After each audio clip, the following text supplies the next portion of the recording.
Okay, welcome kids. Welcome to another MP Archives Drum Cam. This is Mike Portnoy here, and I'm joined by a special guest, Mr. Mike Brown.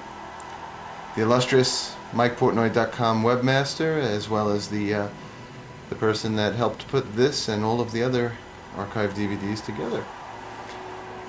And big thank you must go out to the people at Warner Music who were so gracious to share this footage with me,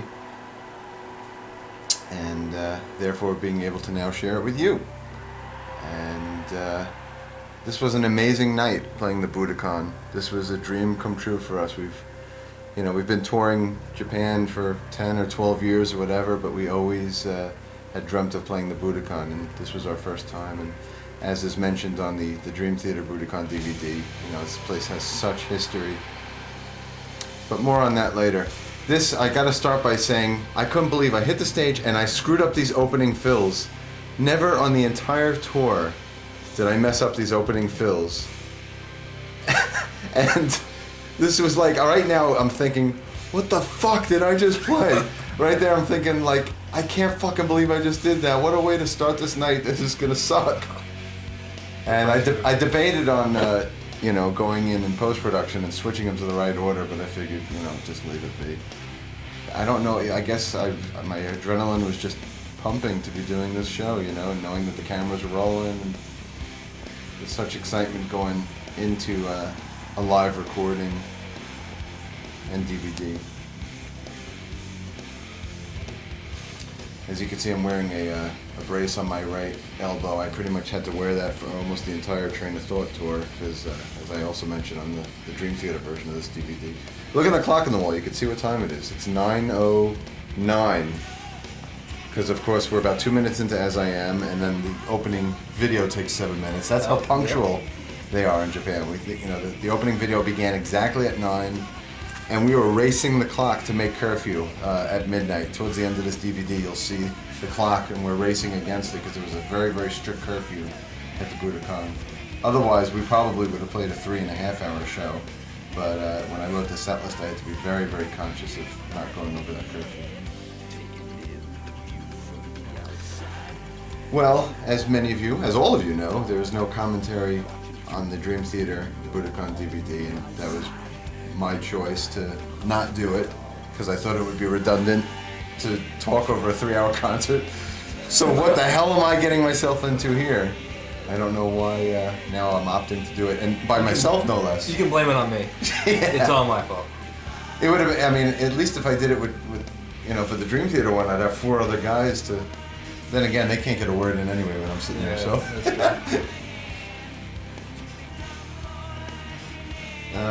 I don't know. It'll be a challenge to see if I could think of 3 hours worth of significant information, but then again, I never tend to.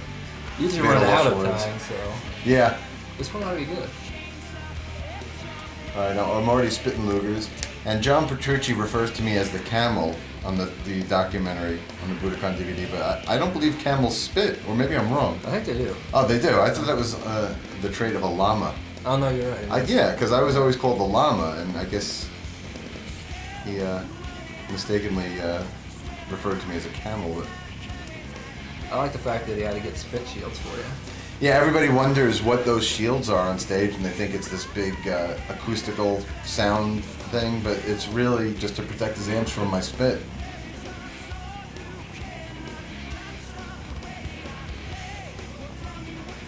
This was an amazing night, a really great one to have captured. Not only was it amazing being at the Budokan, but this was also the second to last headlining show of the year for us. So we were well oiled at this point. Everything had been played for months on the road, and the songs were tight, and the video show was locked in, and I think it was really a great finale to the Train of Thought tour. And then of course we did a couple of one-offs in Italy, which weren't evening widths, and then we did the S tour. So this wasn't necessarily the end of the touring cycle for us, but it was the end of all the headlining shows. I just want to point out, if you guys don't normally listen to the drums only track, listen to these parts, because it's actually got Mike's vocals in there too. So you hear just the drums and Mike singing, which is pretty cool. I was debating on whether or not to put the vocals into that mix, but then I figured it would look really strange to have the mic in front of me and nothing coming out, so I bravely included them for open for scrutinization, which I'm sure Well, you pretty good. will. Well, thank you. I need reassurance in that department. Everybody's always slamming me.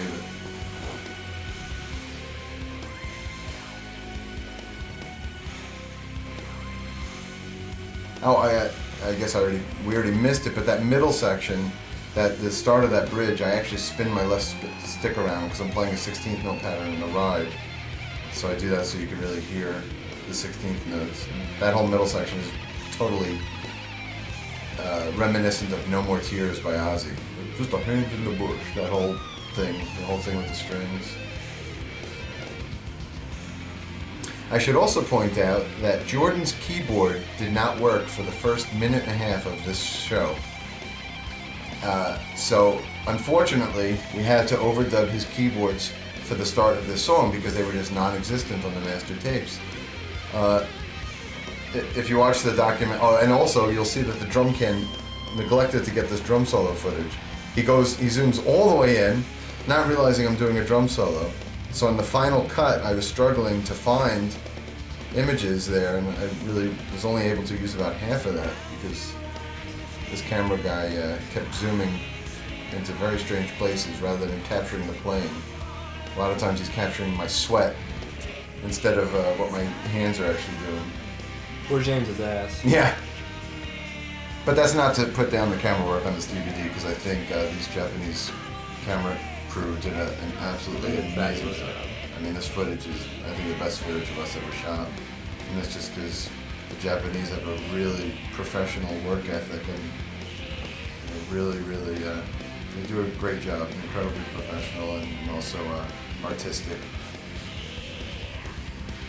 So that's As I Am. As I Am was the opening song on almost the entire tour. I think there were very few nights we didn't open with it. It was just a perfect show opener. And as much as we always opened with this, we almost always went into This Dying Soul.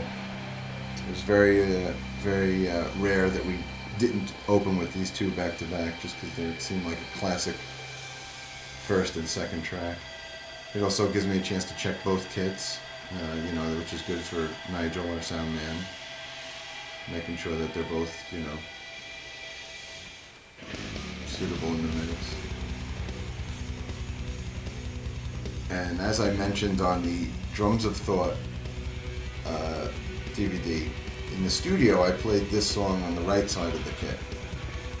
When we wrote it, I just happened to be sitting on the right side, so the studio version of this was only a small kit, but then live, it just really felt a lot more alive on the left side. Plus, it made it easy to connect to Glass Prison occasionally, because it was the same side of the kit.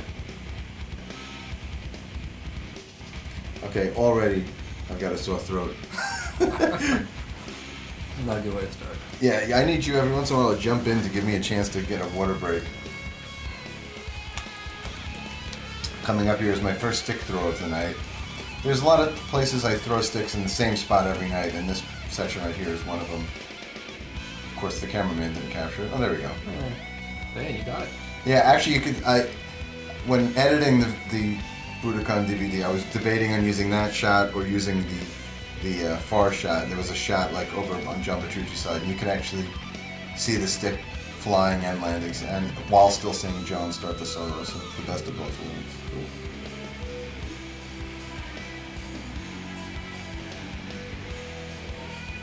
How much input did you have into what angles got used where in the Dream Theater release? 100% input. The Metropolis one, we actually edited in my house, so I actually suffered over every single cut. This one, I worked via email with Darren, the editor.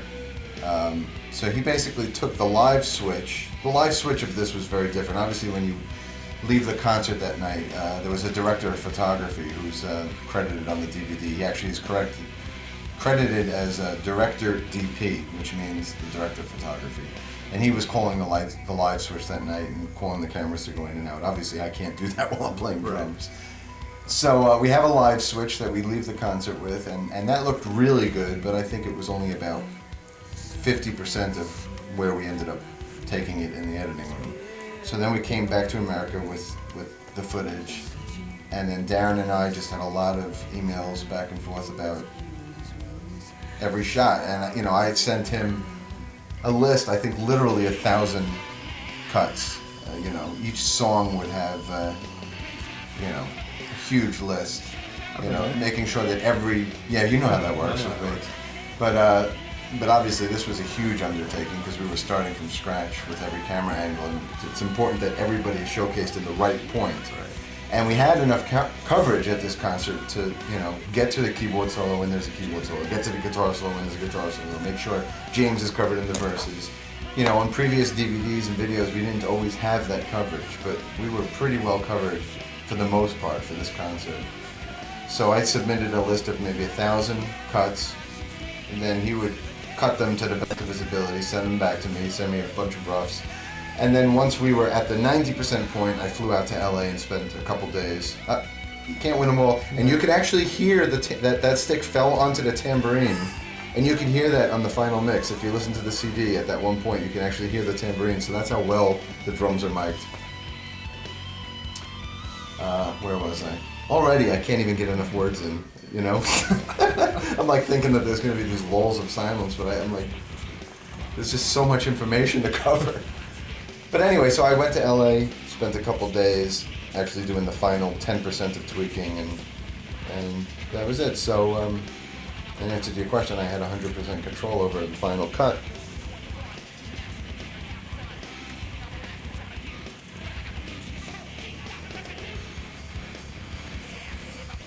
So many things we could talk about. I don't know where to start. We could talk about the audio mix. We could talk about the band's performance that night.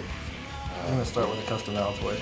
Yeah, I should mention that Mike and I have invented something here that should be marketed. We took all 6 flavored Altoids, and I bet you many of you out there don't even realize there's 6. Of course, you have the traditional peppermint, you have wintergreen, you have spearmint, and cinnamon. Those are the 4 commonly known flavors. There's also a ginger, which is hard to find, and a licorice, which comes in a black box.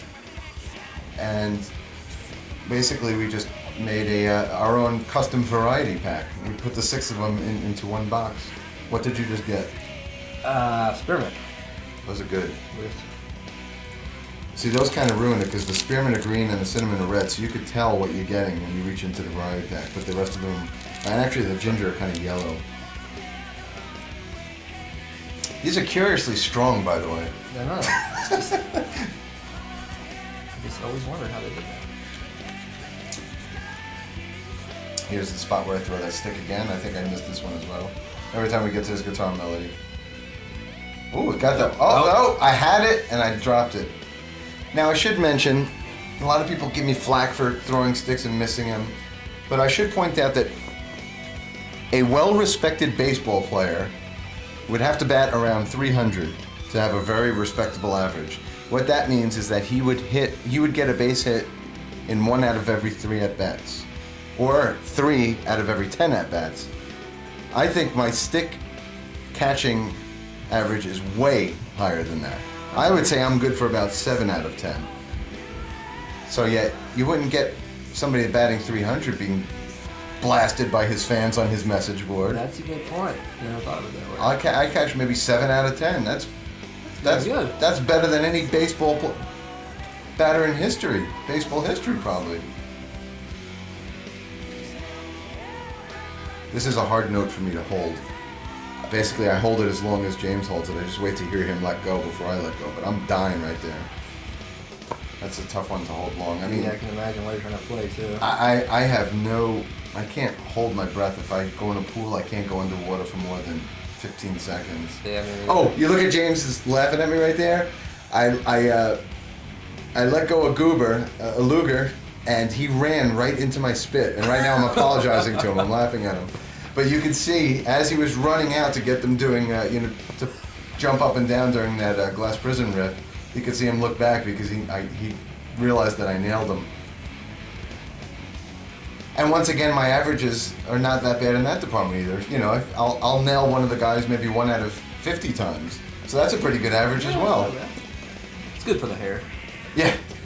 See, when I'm spitting, you want to do like a pitcher's ERA. You want to get low. But when you're catching sticks, you want to get the high average. These are my Dave Mustaine. Actually, James is doing the Dave Mustaine. I'm doing more of the death metal vocals. On the album, he actually did both.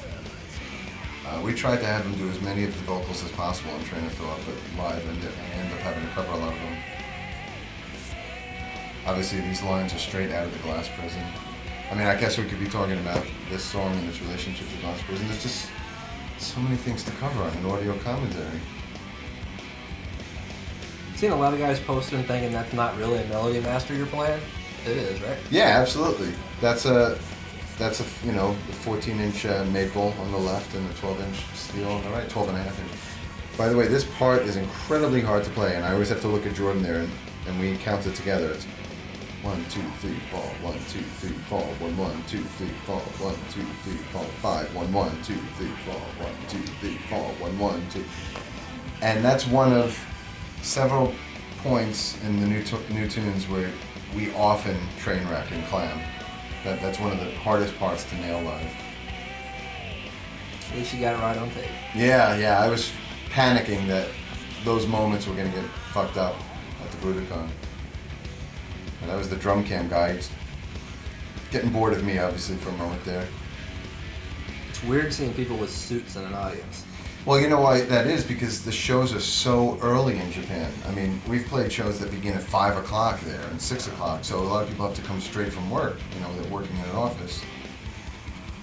This is the closest I've ever gotten to a blast beat.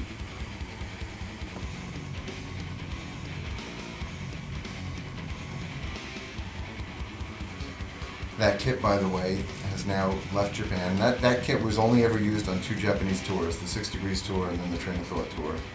And I'm going to probably get some new colored drums for the next tour. Probably stay with the same Siamese Monster setup, but get some new shells. So that kit after this Japanese tour, well, we had one final show in Korea, and then that kit was sent back here to America. So that kit is on its way here to my house. There's John and John. That's my view every night, ladies and gentlemen. This is, I mean, the other drum cams you've been able to see what it's like in the studio, but this is a really very cool drum cam DVD because it really gives you my perspective throughout an entire concert. And as you'll soon see, my entire perspective every night is just looking at the other 3 guys' asses. That's what I do for a living. I watch James, John, and John's asses. I kind of wish Jordan was a little closer up. I could add him as well and check his out, but he's back with me.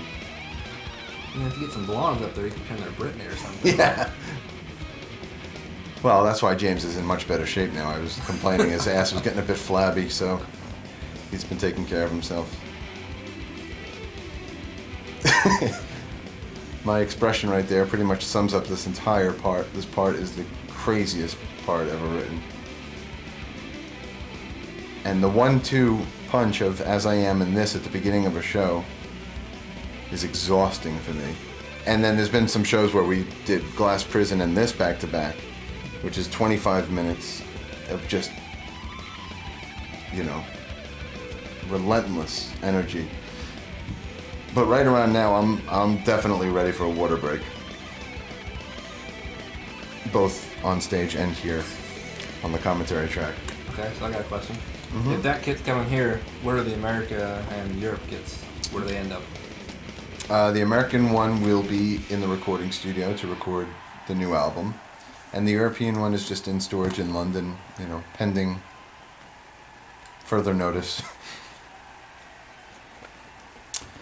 That's an amazing, this is always one of my favorite moments of the night, like, you know, the first moment when there's a moment to actually see the audience and say hello and stand up and catch my breath.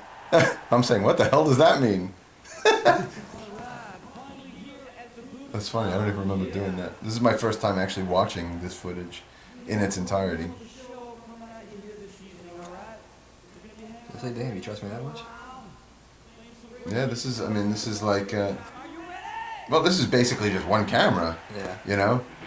I mean, not to take any credit away from you, but your editing job on this DVD could not have been any easier. No, it was quite easy. I mean, it's basically one camera. It was basically... Syncing audio. Yeah, syncing the audio. So, I mean, this is probably The guy... heaven. Well, how you gave this to me in the Ohio show, and I gave it back to you at the Red Rock show. So what is that? A week and a half? 2 weeks? Yeah, this is just syncing So, up three yeah. audios.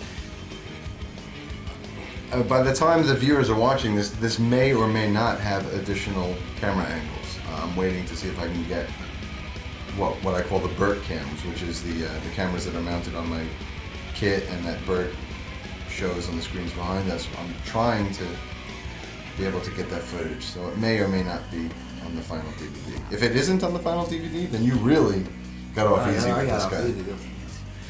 But if I do manage to get those camera angles, then you'll have a little work to do. I put more effort into the DVD authoring part on this one. Did the motion menus. Yeah, those are awesome. Those are really cool. And you should also mention that this is the first DVD 9, is that correct? Yes, this will be the first DVD 9 that we've done. Just dual layer, and, just get a lot more information on there. Yet the price remains the same. We looked into it and we're making sure that we didn't have to raise the price, and sure enough, we didn't have to. Time for now, Toy. I'm going for the cinnamon.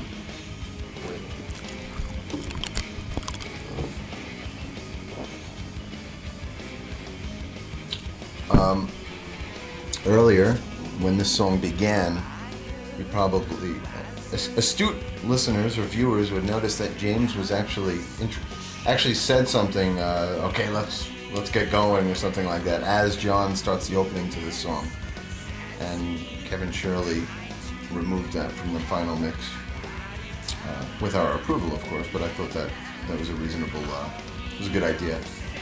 This way, it was a clean start to Beyond This Life. So if you watch the video, you could see him maybe mouthing something. And there's maybe another point in the concert where he does that as well. He says something at the end of the night about thanks for making this a great DVD. But I thought that was just too contrived, to be what's the word? Acknowledging that we're recording. That's really, I don't know. It doesn't make much sense on a CD either. Yeah, exactly. You can see this is one of the songs where I actually use both kits. I go over to the right side to be able to get to those temple blocks for the choruses, and then I also stay over there for the jam with Jordan. This was one of my favorite songs on the Train of Thought tour because of the improv jam. I guess we'll talk more about that later. But yeah, we'll talk about that later. Quick drink. Is that your Fiji? No, they don't have Fiji in Japan, at least that I know of. I kind of swear by Fiji, but it's hard to find everywhere. I've yet to try it. Oh, really? I'll have to. Here. Oh, I actually bought a Pullman Springs now. I'll give you one later. A lot of times when I do that spitting thing, not the natural spit, but the water and then spitting it on my head, it's not really a show thing. It's just because I'm so hot, I'm trying to cool off. But a lot of times when I do that in that particular spot, it gets all over my pedals, and Jose will have to get in there and actually wipe my pedals while I'm playing. That's gotta be a fun job. But yeah, a lot of times I'll have to lift my right leg and play the patterns with my left in order for him to actually wipe the pedals, and as well as wipe my sneakers too. You can really see my blue beard there. I'm sporting a nice blue beard for some of the tour.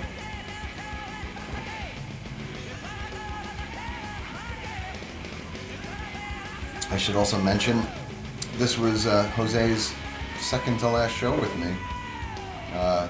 We did one more show after the Budokan in Korea, and then that was it. After that, we parted ways, and I now have a new drum tech named Eric Disrude, who's been working out really, really well. He's a really nice guy. Yeah, he's great.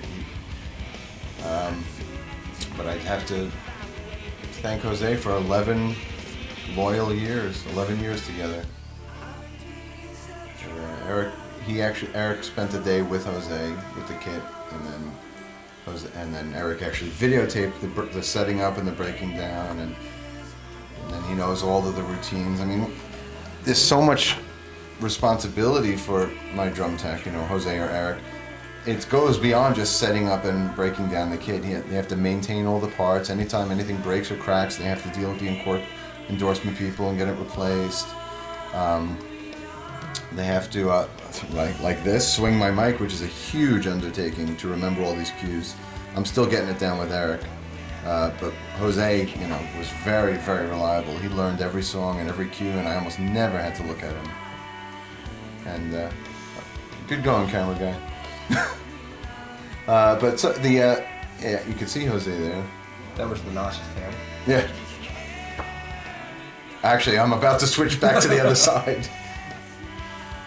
So anyway, my tech has to learn the vocal cues. Then I have like a whole routine I have to have water and Gatorade set up at the same time. If you see right there on that little table, I have a water, I have a Gatorade, I have a spray bottle in case I'm hot and I need to spray off.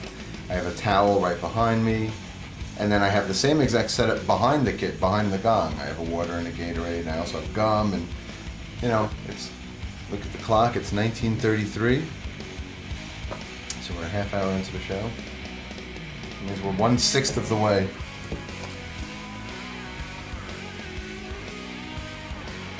Anyway, so Jose and Eric really have their hands full with me.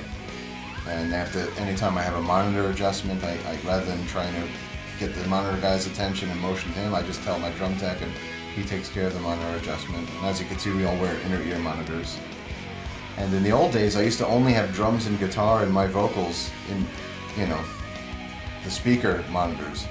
But because if you put too much stuff in there, it's just a jumbled mess. It's impossible to have any clarity. But now with inner ears, I have everything in there. And it's like listening to a CD. It's amazing.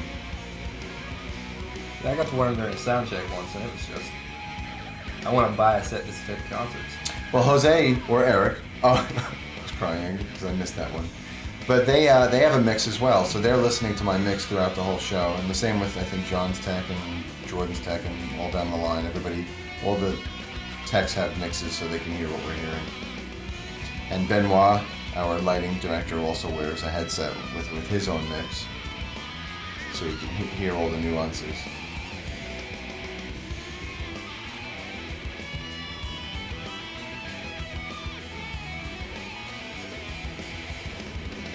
And if you can see, every time I do a fill, those strobe lights are with me. Ben is like, watch this, he'll do the strobes. Anytime I do a big fill, he's with me. And a lot of times, like, he'll do one from out of nowhere, and I didn't know that he was going to do it, and I'll wave to him. And he's got a little gnome that lights up, so no matter what during the show, I could see exactly where it is. Probably be able to point it out to you later, so I could always see exactly where he is because I see this little glowing gnome in the back of the venue. And a lot of times when I do those fills, I'll wave to him and he'll wave back. Does he do those by hand, or does he have them like pre-programmed into it? He's got every section of every song programmed. So there's a lighting scene, for the verse, right, for the chorus, for the bridge. But then he's able to play and adjust the lights, with us like a video game, like you mentioned. Also, if you look way back in the audience, we put extra lights in the venue for this concert. You could see the lights being triggered. Oh man, see, this night I was not batting well with the stick catches. But I think I'm still batting above 300. But if you look in the back of the venues, we actually had some extra lights that Ben is actually cueing just to help light up the audience a bit, to give real dimension to the venue, for the DVD, so you can actually feel the enormosity. I'm playing into the camera right there. That's not an audience member I'm doing that to. I'm actually doing that right above my wind chimes. You can see the mounted lipstick cam, which is what Bert uses to project onto the screens. That's my little world right there. You couldn't see it, but maybe later you'll see it. Guess I'll talk about the improv section. This was one of my favorite parts of the show every night. And then on nights when we didn't play Beyond This Life, I tried to write just an improv into the set, so we were improvising as much as possible, jamming from night to night as much as possible. Me and John Petrucci and Jordan, the three of us in particular, just love jamming. I mean, that was such a big part of LTE, and finally decided on this tour to work it into one of the songs and, you know, into the set as much as possible. And this would change from night to night. I mean, we kind of always knew we would start with a guitar thing, and then maybe me and him or Jordan and him would play back and forth, and then it would build, and then it would get thrown over into a thing between me and Jordan. So we kind of had a little blueprint, but what's going on within that blueprint totally changed from night to night. I mean, if you hear the Christmas CD that was put out through the fan club this year, I put the Beyond This Life jam from New York City on. And basically, that was only a few nights before this. I mean, we played New York. That was the last show on the American leg. And then we did maybe 3 more shows in Japan before this one. So there's really only 4 show difference. And the jams are very, very much different.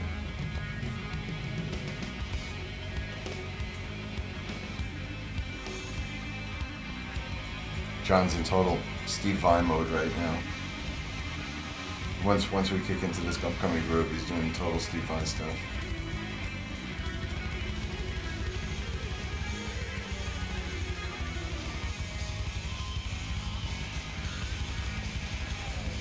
I wasn't sure if he was going to do a triplet thing or a 16th note thing there. So I think he did 16ths and I did triplets. Oh, I thought I would have followed him. That's how much of an improv it really is. Yeah.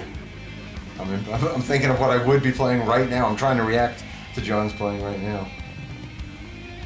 It's all about listening when you're improvising. I don't know if John and Jordan do it as much as I do.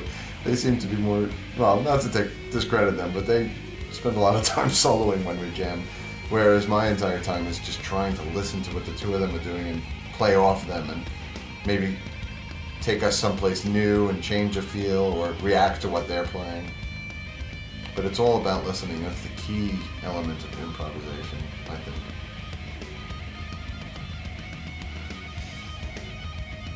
I mean, we could probably go out and play an entire 3-hour shows just improvise, but I think fans would probably be bored silly, but we would have a great time. I think a lot of us would like. Yeah, I mean, the people that are up for it, but then of course you're gonna have the people out there, pull me on there, Metropolis! Easter! Yeah. Exactly. There's always a heckler wanting to hear your popular songs. John Myung has been playing this exact same riff throughout this entire jam, by the way.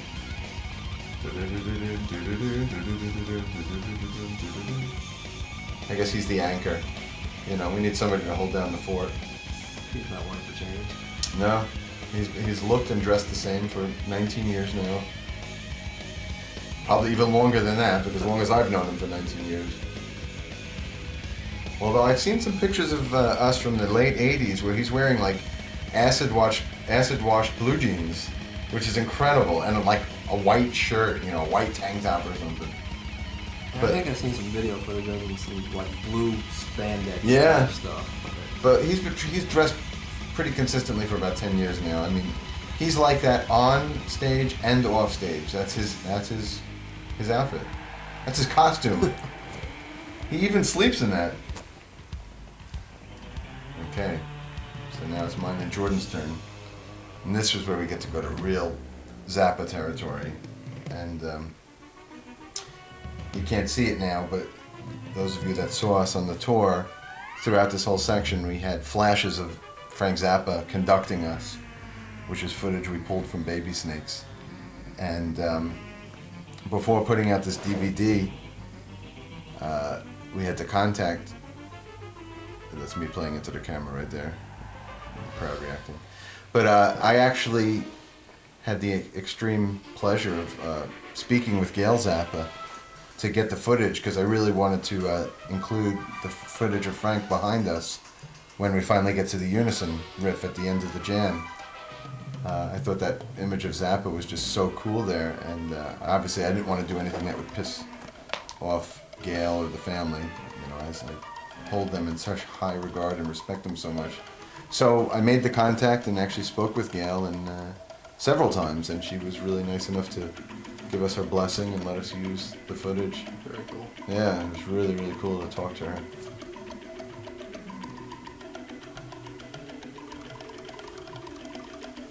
That's another case where I went into triplets and Jordan is still in 16th notes. You can't always anticipate everything everybody's going to do.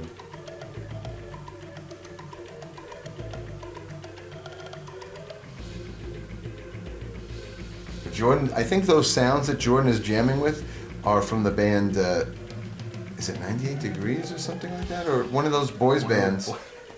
One of those boy bands has a keyboard program where it's all them doing a cappella sounds, like, and I think that's what it is.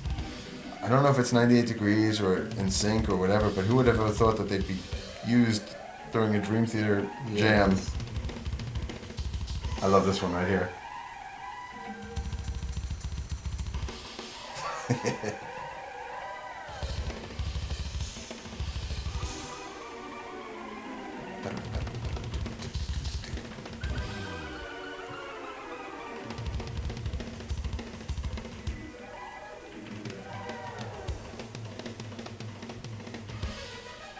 Switches sounds. There's where he goes to the Tommy Mars sound.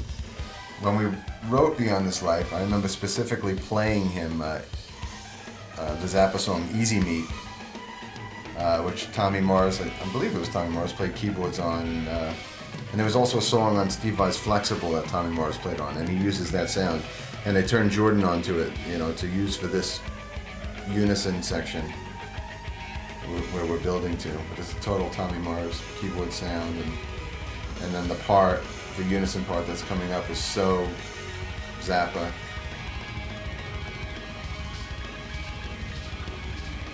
Now, if you're wondering how we get out of this jam, I have a little electronic pad to my right there, and I also have one on the left side of the kit. But if you see the little black one there, and then on the left side it's a white one, it's a little cowbell that only the five of us, watch, I'm going to cue him right now.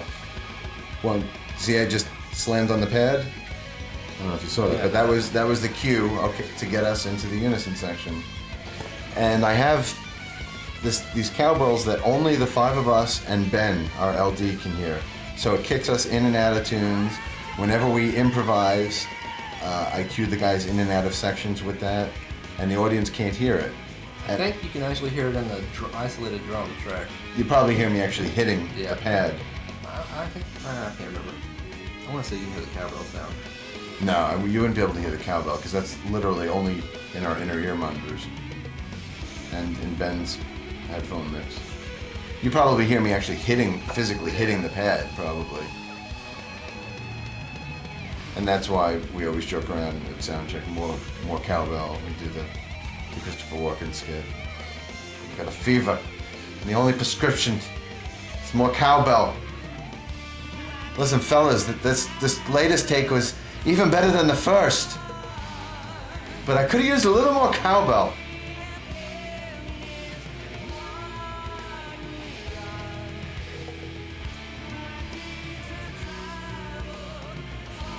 Anyway, I think I briefly mentioned the elbow brace. That's something I had to wear on the entire tour. Towards the start of the tour, the start of the American tour, I came down with a really bad, I don't know if you call it a case or whatever, a really bad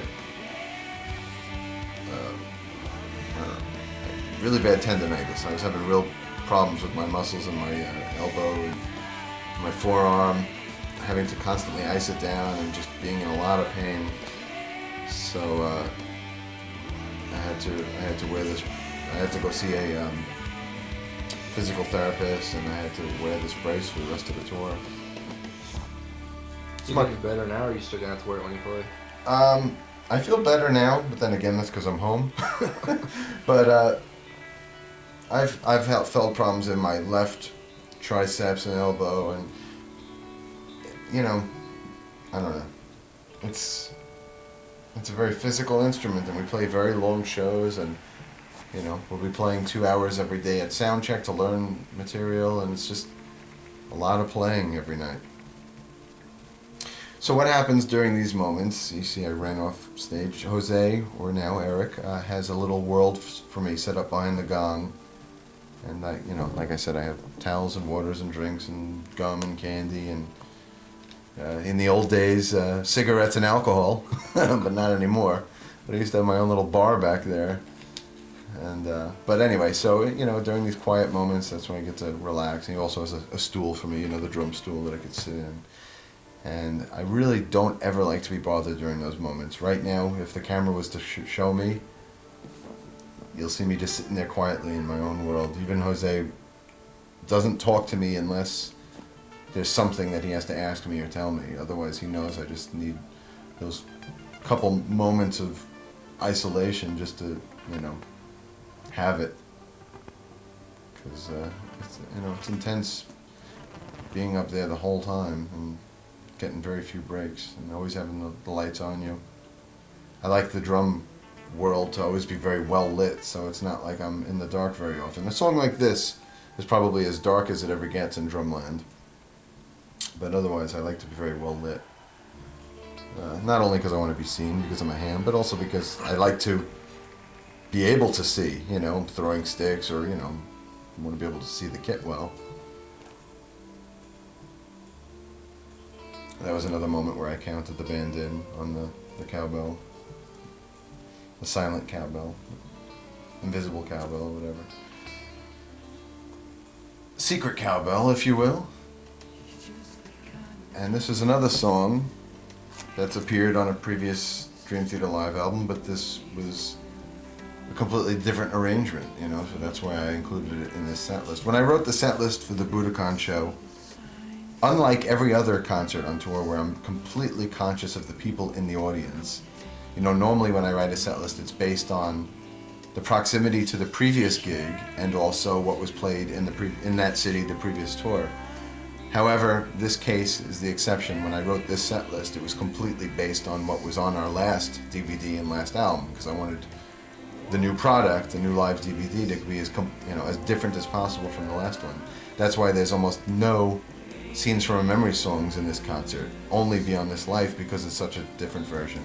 And then Hollow Years was worthy to be included because this version is a different arrangement, which I love. I kind of wish that we wrote it this way to begin with the extended solo and then the chorus that's an octave higher at the end.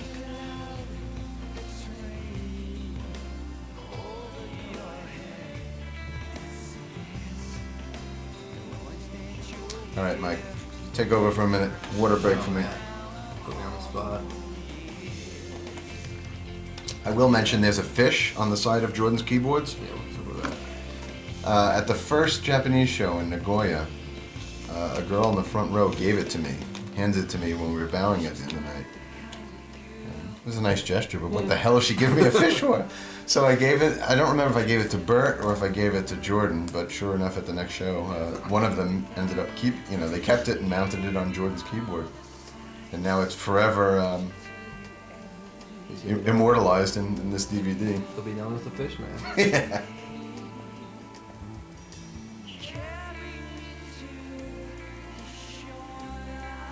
That's something I had to get used to with the Siamese Monsters, playing the ride on the left side. Of course, I could have changed my sticking and played like Simon Phillips with my left hand on the ride and my right hand on the snare, but of course that would just require way too much work. Yeah, that's way too much effort. Yeah, you can't teach old dogs new tricks. Jose also has, you can't see it, but he's got a little on-off switch for my microphone.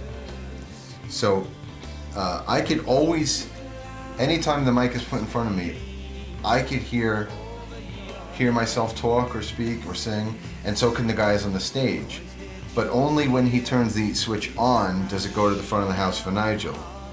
So basically, because, and also in the past, when my mic would be, I'm having trouble speaking here. When the mic is always on, it's very hard for Nigel to control the drum mix because my vocal mic is picking up so many drums. So for Nigel, it really helps when the mic is turned off when I'm not singing.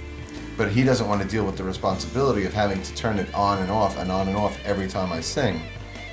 So we started to have Jose turn it on and off and on and off. But then every time he turned it off, my mix changed in my ears, because suddenly, you know, of course, the drums in the vocal mic were affecting what I was hearing as well. So we rigged up a system where my mix doesn't change. It stays the same no matter what. So basically my mic is always on in my ears, but Jose is turning it on and off for Nigel. Does that make any sense? Yeah, I saw it. That's why it makes sense to me. It's just like a little foot switch that controls one button. What's going to the front of the house? Just like an on-off switch. I could have just said it's an on-off switch, and I could have. No, I don't. We gotta fill 3 hours. Yeah. John went from Carlos Santana to Michael Schenker to Yngwie Malmsteen in the course of the same solo. This is a great, great solo, though. I mean, this whole extension was a really satisfying thing to have written. We put it together in rehearsals for the tour, you know, before the tour began.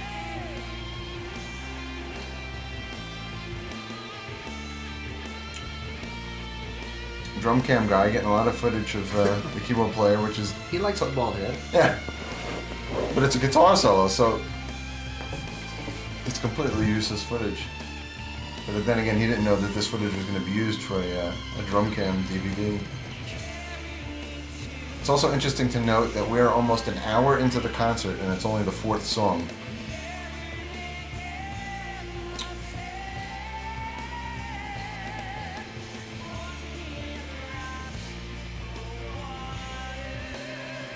I should, well, no.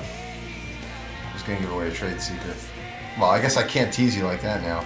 James's percussion on this song, I actually had to overdub in the studio because his mic wasn't picking it up, and Kevin Shirley suggested keeping it in the mix because it's a nice embellishment to this tune.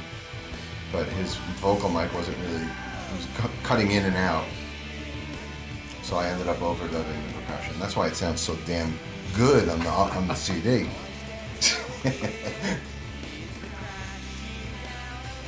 This should have been picked up by Miller Beer. It could have been a commercial for cool, refreshing Miller Beer.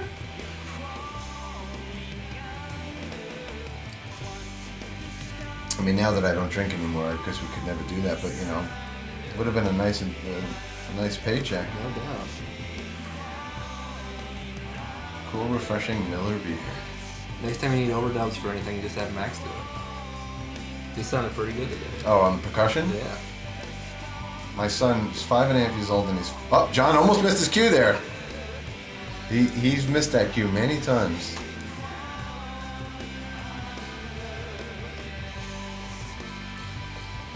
Anyway, Max is 5.5 years old, and I think he finally has gotten bitten by the music bug. He's loving the Beatles. He's jamming the Beatles all day. But, you know, for many, many years, he really didn't seem very interested. It was always my daughter Melody that loved music and loved coming to the concerts and would sit behind the drums for the entire show. Max would fall asleep within one song and showed no interest in it, but I think now he's finally starting to get it. And, you know, good thing he lives in a house with like 4 or 5 drum sets. There's no excuse not to practice. That's right. For him. Of course, I have many excuses. Watch, I'm going to count this in on the cowbell. Oh, no. I did that one in the high. This part always reminds me of Girls, Girls, Girls by Motley Crue. I guess it does. But sure enough, it's actually war inside my head. We figured that song is way too short. It's only like 2 minutes and 30 minutes, so we extended it to like 2 minutes and 40 seconds.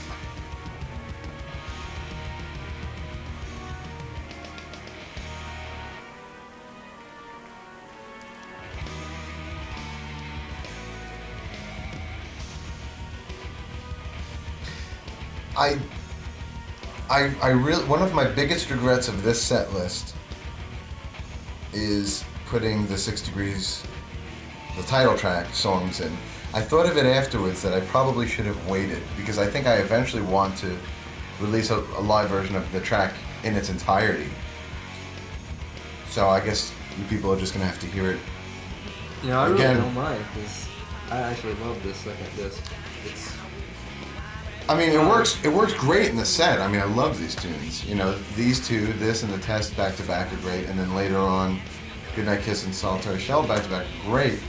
But I hate repeating songs from release to release, and I know somewhere down the road I definitely want to have the entire song. and I just do it through the bootlegs. Yeah. That's not really repeating. I also, that's another reason I didn't put The Glass Prison into this set list, because I know one day down the road, all 12 parts to that song will be together and released in some form. Oh, actually, we'll probably have to switch tapes.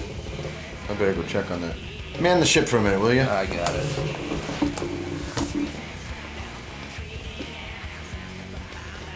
We doing good? Yeah, we're okay. Cool. We're recording this on DV, so I have some video references for syncs. When I go back to get this all synced back up. Thanks. Syncs. In syncs.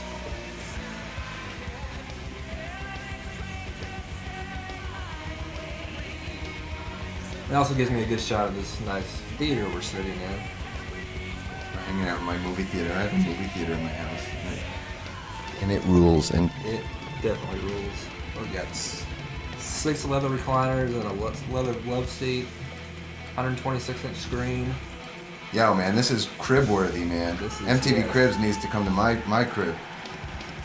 And it's form colors. Purple on purple and black.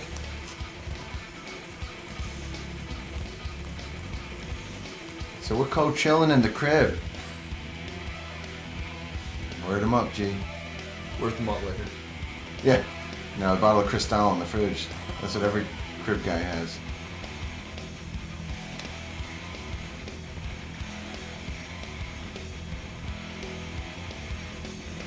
Nice shot of my cymbal.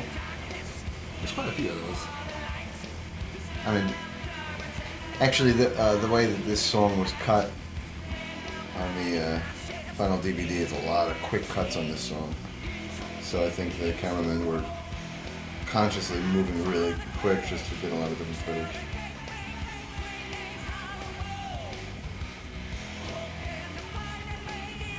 I think Ben may have turned the gnome off this night because we were filming. Because I'm looking out there, I can't find him anywhere. All I gotta normally do is just look for a lit up gnome, but he's nowhere to be found. I'm surprised he didn't keep it turned on just to get in the video, you know? That's a hard part to sing and play. You know, that high falsetto. I can imagine. It sounds like someone's kicking in the neck. It's hard. It's hard to do it with any kind of power behind it.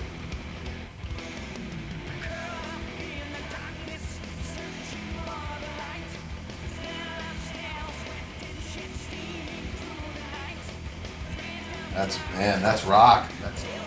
It's a metal face. That's total metal. That's James Hetfield. They're kind of sporting the same hairdo there, too.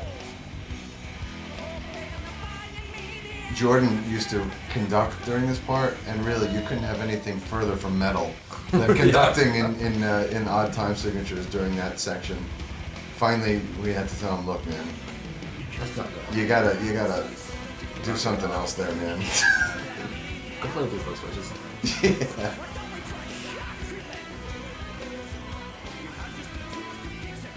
Alright, here comes a stick throw coming up. Like I said, there's always certain points where I always throw a stick, and then there's other many points where I just do them spontaneously.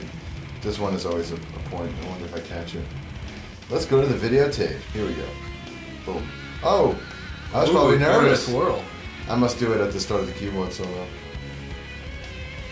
There are some nights where I'm nervous to throw the sticks because I know, like, if I miss one or two, it's gonna like bum me out and just ruin my vibe. Then there's other nights where I just throw the stick. Like, I'll throw a stick every 10 seconds. I just can't stop. And if you notice, I'm not throwing any sticks into the audience throughout this entire show. I stopped doing that. For those of you that don't know, we play. Wait. Here comes one right here.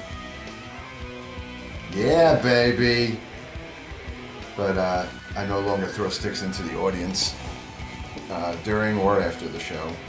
Just because we were playing in St. Louis on the Train of Thought tour, and I threw my drum head out at the end of the night, and a guy actually reached for it from the first row of the balcony and actually fell off the balcony, and it was horrific.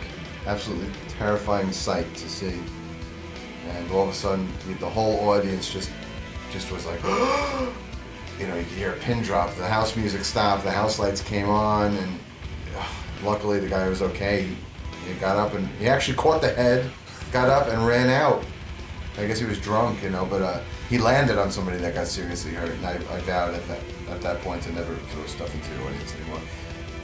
It's just not worth somebody getting hurt. And even before that, there's so many times where while I'm playing, I'll throw sticks into the audience, and then, you know, 3 people will get their hands on it and be fighting over it the whole time, and they'll spend like an entire song fighting over it rather than listening or watching. So it's just not worth people getting hurt. So I finally decided to stop.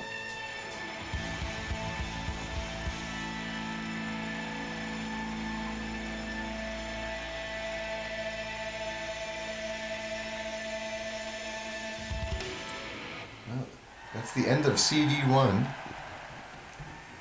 So how much time we get back there? It's an hour, so we're going to switch over the audio commentary, and we're going to take a 5-minute break. But everything will be nice and seamless for you, the viewer. So we'll be back in a minute. You just keep listening. Stay tuned. All right. I had a lovely piss. What did you do during your break? I had a piss, a pretzel, and checked some email. Yeah, we both checked the forum Yes. on 2 different computers. Had to read the Marillion thread since we were actually at the show last night. We went into a Marillion here in, well, I shouldn't disclose exactly where I live, but we went into a Marillion last night. I guess anybody that knows anything knows anyway, so. I'll edit that part out.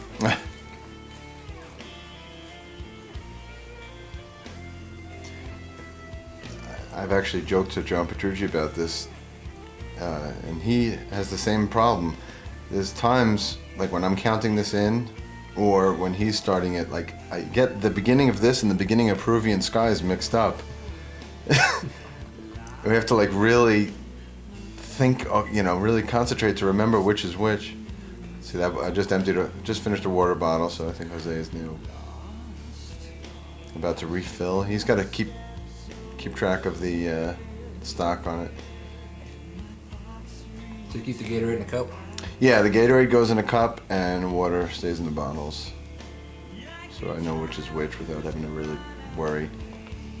There's also a water holder, 2 water holders on my kits. If you look on the right side of the kit next to the cowbell, you can see one mounted there. Yep. And there's also one to the left of my left hi-hat.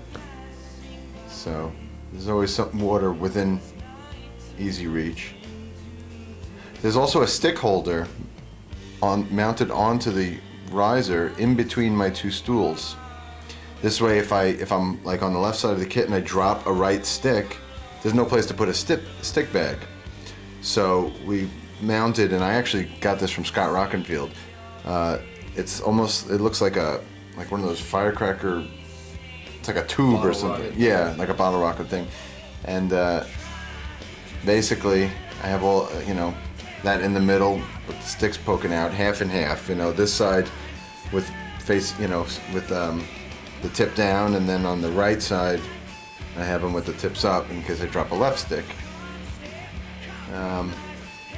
So it's the only pain in the ass with that is when I'm jumping from kit to kit. I got to really watch my step. I'm kind of tap dancing between all this crap on the riser. It gets pretty crowded back there. Like when I did the transatlantic tour and I just had this wide open kit, just a bunch of drums and cymbals in front of me. They didn't wrap all the way around. It was a nice feeling to just be able to get on and off the kit without having to stumble over crap everywhere.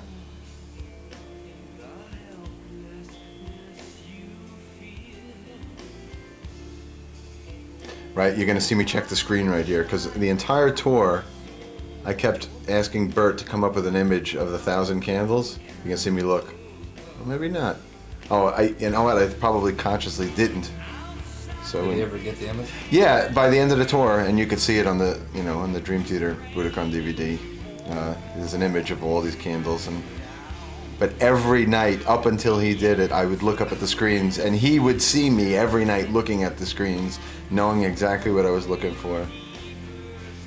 I'll tell you, Bert and Ben, we couldn't have two more perfect people to do our video and light show, because those guys really know the music inside and out. They know every cue, they know the lyrics, and they're very, very reliable. And if I ask them to do something, to add a cue or to add an image, sometimes I'll have to stay on their ass with like the candle thing, but for the most part, they know exactly what I'm talking about, and they're really, really good like that. I would kill that Bert's job. Well, it was available. When we did the Queensryche tour, we went out without a video guy, and we were going to just use Queensryche's video guy and their video crew. I know that. Well, yeah. I'm probably... They were a little they were... lackluster. Well, they were the most amateurish, unorganized, irresponsible bunch of guys. I just made some real enemies, didn't I? But it made me crazy every night. Ooh, nice. That was fucking nice, baby. But anyway, it made me crazy not working with a lighting and a video guy that wasn't our own and didn't know our music. There's so many cues and everything like that, and I'm, the whole show, I'm like paying attention to that stuff. I'm watching the lights, I'm watching the video show, and I'm, for better or for worse, I'm struck with the disease of, being a control freak or whatever, and obsessive compulsive and anal, and just always, being preoccupied with the perfectionist. But anyway, so, having Queensryche's light and video guys who really didn't give a shit about us and didn't, we went into that tour, we were supposed to be sharing, and that was a one-off tour for us. So it's not like we had our crew all together. Everybody was kind of out on different tours because that wasn't part of our normal tour cycle. So when they offered for us to use their guys, we said, okay, well, those guys have always had a great looking show. They look very professional. Sure, we'll use them. And it ended up being a nightmare. So about 10 shows in. I don't think it was that many. Yeah. The Dallas show, that's when you finally lost it. Oh, so that was only like 2 or 3 shows in where we called up Bert, who had done the Scenes from a Memory tour with us, and we begged him. I said, you have to get your ass out here now. We need somebody that knows the music and has an idea of, where the camera should be during the solos and stuff. He wasn't able to do the whole tour either, was he? He wasn't. He was only able to do about half the tour at that point. I would have done it. That's the time that the first shipment of bootlegs came out. I was extremely busy. Yeah.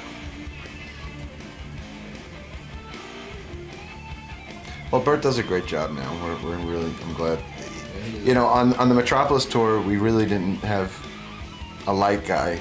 We were concentrating on video with Bert for that tour. And then with 6 Degrees, we didn't have a video show, so we really concentrated on the lights with Ben. On the Train of Thought tour, we were able to have like the dream team. We had the 2 of them working together.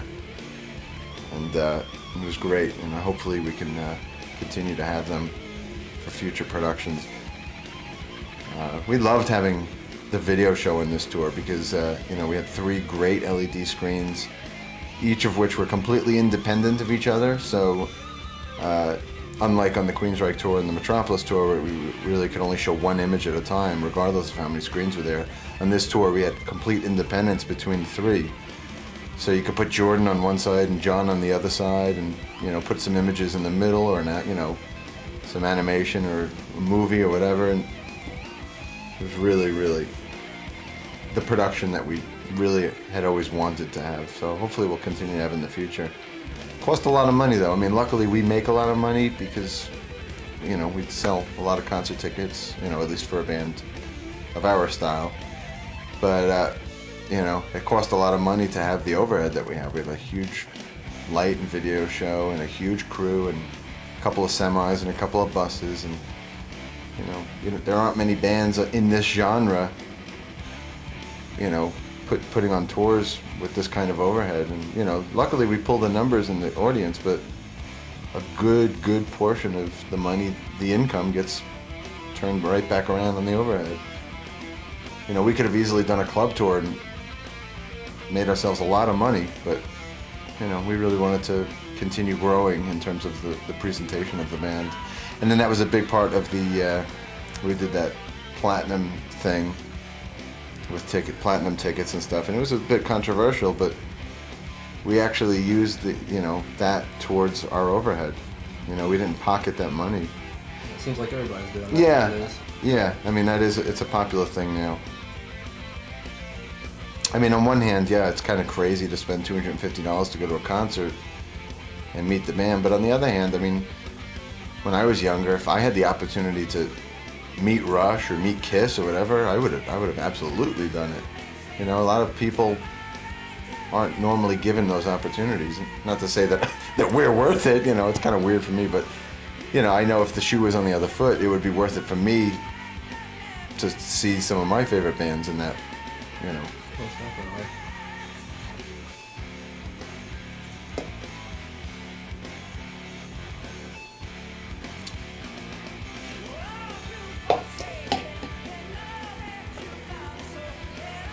That harmonic there, I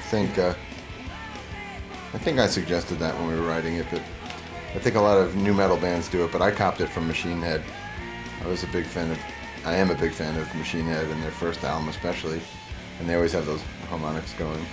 And then you see the strobes, every time we hit it, well, every time John hits it, the strobes are with us. I've seen people think that some of our light show is actually triggered by the drums, because some of this accents is so tight with me, but that's all Ben.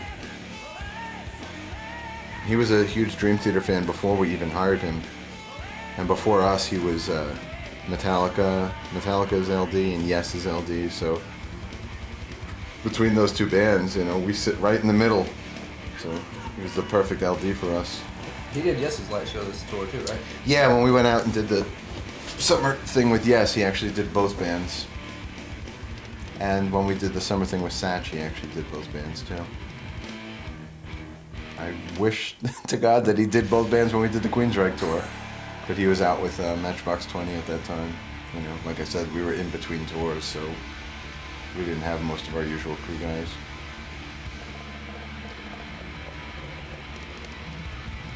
I just can't see Matchbox 20 having that big of a light show. Oh man, all those bands that are multi-platinum bands, they have amazing light shows.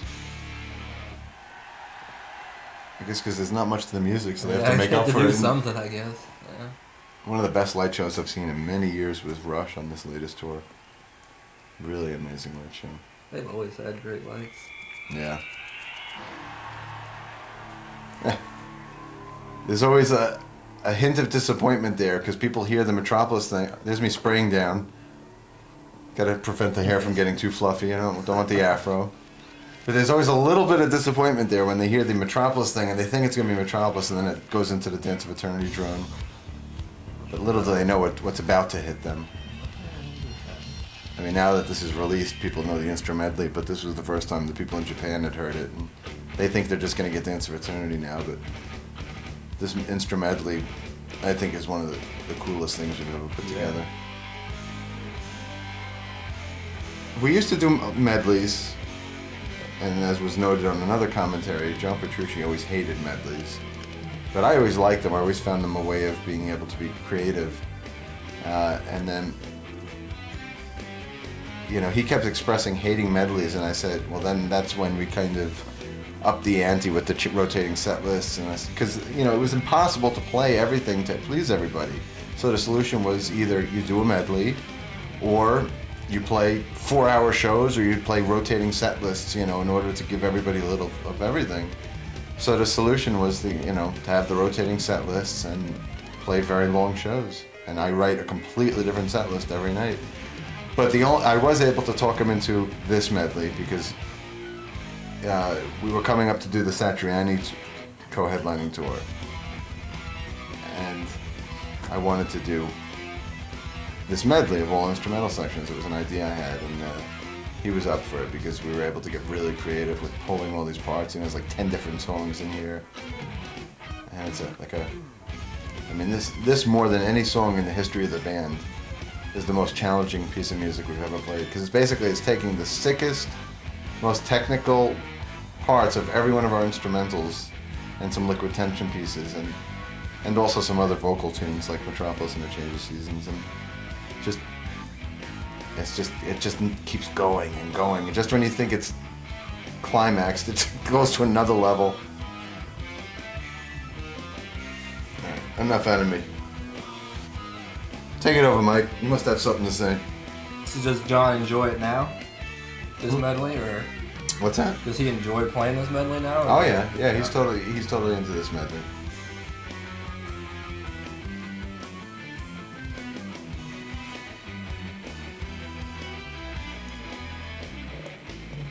And this was, I believe, the only time we played this on the Train of Thought tour.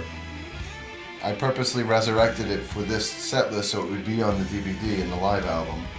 This wasn't something we were regularly playing. The last time we played this was on the Queensryche tour in 2003. Ooh! So close. I had it too. Can't win them all, kids.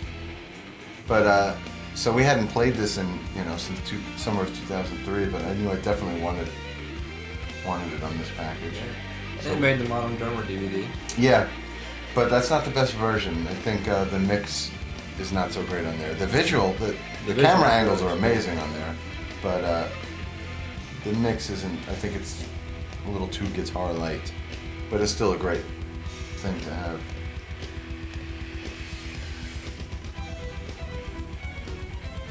I think we actually put this out for like a Christmas or a birthday video one time. Yeah. I don't remember where it's from now though. I'll download on the site. One of those 6 o'clock on a Christmas morning gifts. Do you actually wake up on 6 o'clock to post it? It's already there. Oh, I hate to cut you off, but that was one of my biggest flubs of the night. Was that little China pattern there? I totally fucked it up. But anyway, not to cut you off. No, I just want to point out my fuck ups. I don't know why I'd want to do that. Anyway, I schedule it like. Obviously, the server's running just Windows, so it's like any other desktop. It's got this task scheduler, so I scheduled Oh, really? I scheduled the move of the file. The file's already there. I just move it to where people can access it at 6. The post is already on the forum. It says, at 6, it'll be available. No, 6 o'clock in the morning is way too damn early for me. Actually, that's like 5 in the morning for you, right, in Texas? Because we always do it Eastern Standard Time. That's more like bedtime than getting up time. Yeah, me too. Those tattoos on my back, for those of you who have never seen them, are Melody and Max's footprints. My kids' footprints. Melody on the left and Max on the right. Speaking of Melody and Max and tattoos, we were out on the trampoline, 2 nights ago? And I had fallen and my shirt came up a little bit and I saw my Dream Theater tattoos, so they like start pulling my shirt and my pants up looking for other tattoos. It was pretty cute. Is that your only tattoo? I have that one and Batman, and then it's like just a heart with flames going off Okay. and rays. Little images and words, little Romeo and Juliet mixed together.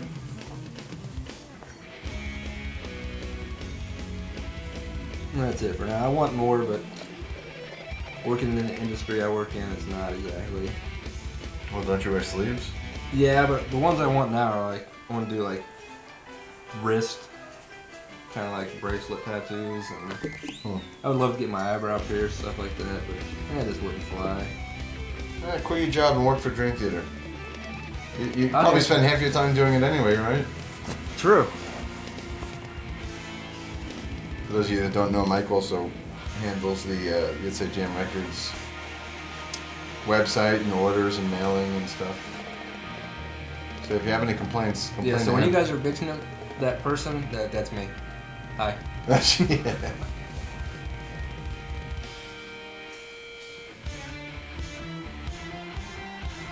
It always strikes me weird when we play stuff from the first album. I mean, this song was written at Berkeley, or at least part of it was written by the 3 of us at Berkeley in '86. When we were, I guess, 18 or 19 years old. No, how old? Yeah. Close to 19 years old or whatever. And now here we are playing it at the Budokan in front of like 9,000 or 10,000 people, however many people are there. You know, it's strange every time we play these old songs. You know, we're playing it at Jones, you know, Only a Matter of Time at Jones Beach, or, you know. I like it just hearing, you know, Jordan's take on the keyboard parts. Having the new member in there. Yeah.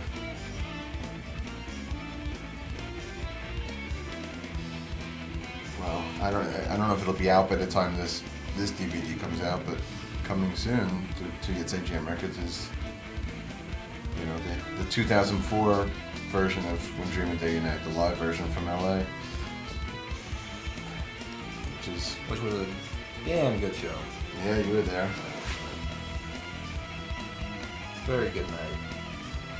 I was there too. Yes. I think I saw you there. Charlie and Derek were there. Kevin wasn't. He was invited though. But that's another story. For another DVD. This is one of my favorite drum parts from Dance of Eternity. And for once, the camera guy's in the right spot. You could really see it here. When we cut the, you know, the final cut, it's really having to show everybody there. You know, it's really moving very quick. But here you could actually really see the patterns really nicely. Which is what this DVD is all about, to be able to actually watch what the drums are doing, right? Isn't that the purpose of this? Yes. Or was the purpose of this for us to get together and eat Altoids? That's right. That's the ulterior motive.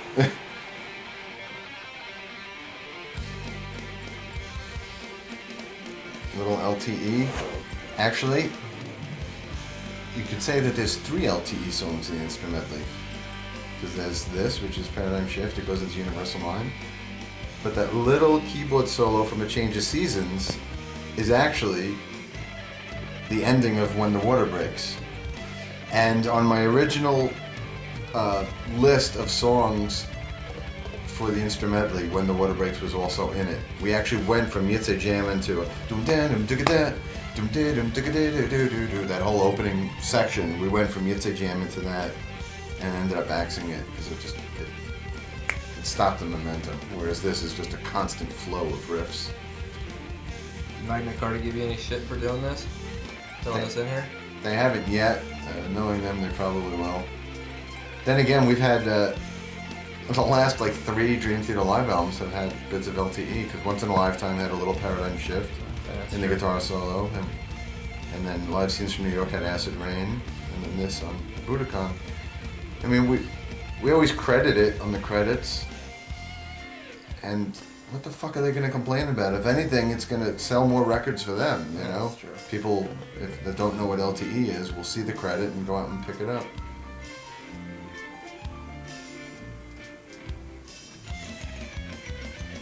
I don't understand their mentality with some of this stuff. This is a big part of the falling out I had with them, is that they made me pay them an awful lot of money to use Liquid Tension's music in my instructional video, Liquid Drum Theater. You know, to use that music. I had to pay them to use your own music. To use my own music, you know, our own music. Something that would have only helped promote their product. So that was the straw that broke the camel's back, and now I don't deal with them. And the other Dream Theater members don't either, other than Jordan, who has a contract with them, so he owes them X amount of solo records, but all the rest of us stopped working with them.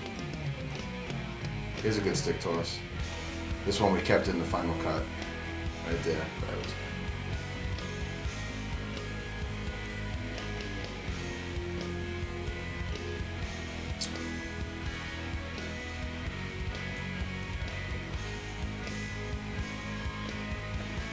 God, we're not even halfway through the concert. How the fuck do you people... Whoa, that was not bad. How the fuck do you people sit through a 3-hour Dream Theater show? Well, we sat through 3 hours of Marillion. Yeah. It wasn't easy. I mean, I love them, but it's hard to sit and watch a band for 3 hours. Actually stand, I guess, no chairs. Well, we tried to play seated places. That was one of the big stipulations when we started doing Evening With shows. especially in America, you know, we made it very clear to our booking agent that we want to start playing theaters and not clubs. We want people to be able to be comfortable and sit, you know, if we're going to be playing for 3 hours. The only reason I could handle playing 3 hours is because I get to sit. I don't know how the other guys in the band do it. They have to stand there for 3 hours and play all those notes. My shirt kept coming loose. I mean, I kept getting like bunched up. Hate when that happens. Yeah. I think this is the only footage you're going to see of me doing all of this stuff, because none of this is used in the final cut. So all of this fiddling around and the wood blocks and the wood chimes, all the Xanaduisms, you can only see here. Well, Maybe not. yeah, maybe not.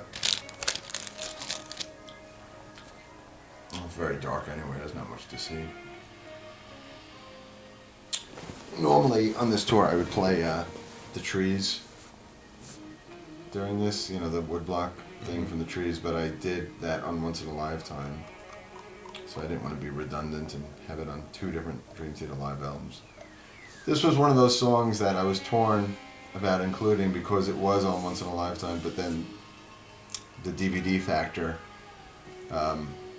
you know, took care of that because this song hadn't appeared on the DVD yet, so that was what locked it in and got it into the set list.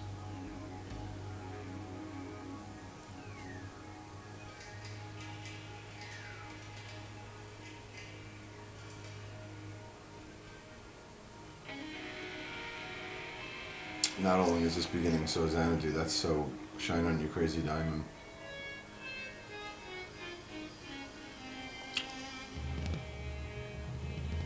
Cameraman trying to figure out where the fuck he's going. Where's this crazy man at? One of the things that I made very clear to the camera crew before this shoot was you were not allowed to cross the back line where the amps were. One of the biggest problems I had with the Metropolis DVD was that camera guy on my riser. It made for a great camera angle when there was a shot of me, right. But then when it was a shot of John Mayung, you see this camera guy's ass. So that always bothers the hell out of me. I should also state, in terms of directing and standing up for the Metropolis DVD, I see a lot of criticism of me for the Metropolis DVD, like blaming me for the effects and the psychedelic stuff. I mean, that made sense for that DVD because that was a part of what was being shown on the screens and everything, and also the Scenes from Memory DVD or video or DVD is mainly trying to tell a story. We were trying to make it like a movie. A movie, yeah, where it was like, it's a concept album telling a story. That was the main focal point of that entire video. So that's why that extra footage is in there. It wasn't like I was trying to just be creative and ruin the concert.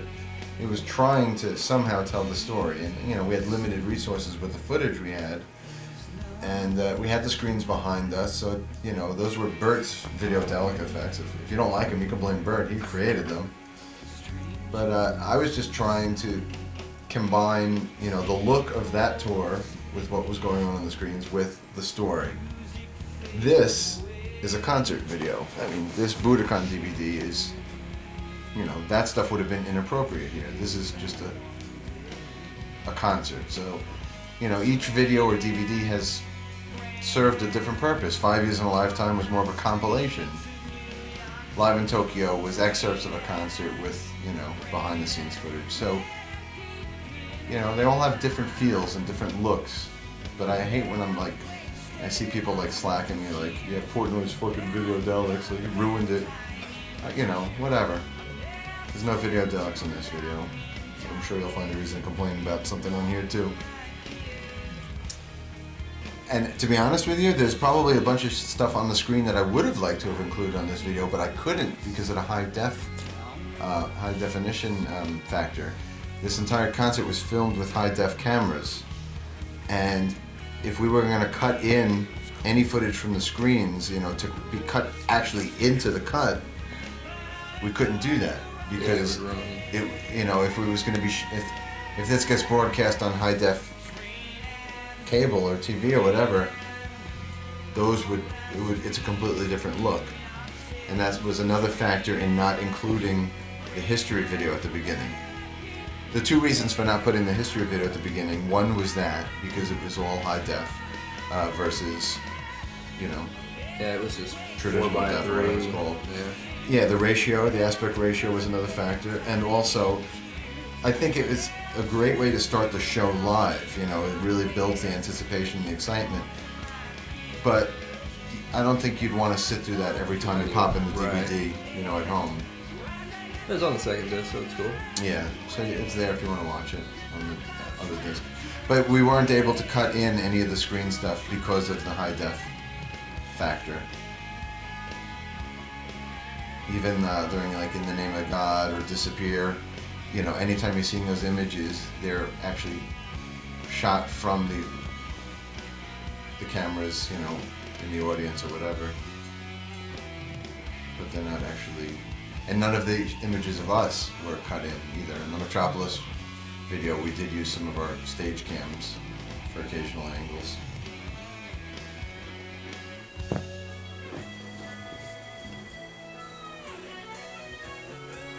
Jordan totally cops the Derek vibe on this lead and then the upcoming lead as well. Yeah, I saw Ho's foot. Yeah. Nice, a lot less appearances in this one than. Well, that's the last because one. because where the camera's placed.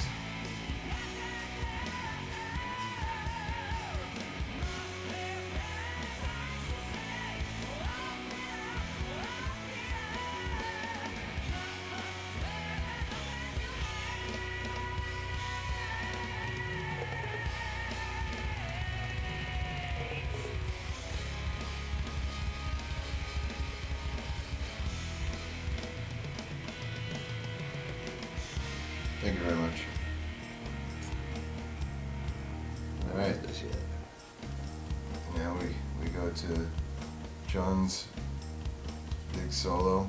This is a total Alan Holdsworth UK vibe, this whole solo. Clock on the wall says, what is it, 2034? Yeah. So we're now an hour and a half into the show. This is the last song of the first set before the intermission.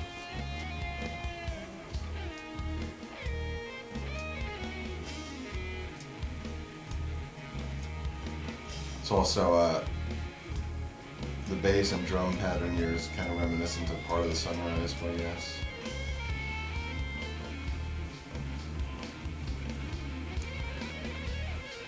This is one of the few Train of Thought tour songs that we carried over to the Yes tour. That was also another struggle to come up with the perfect set list for the Yes tour, because didn't want to have too much heavy stuff to scare away the older Yes fans that don't necessarily listen to heavier music.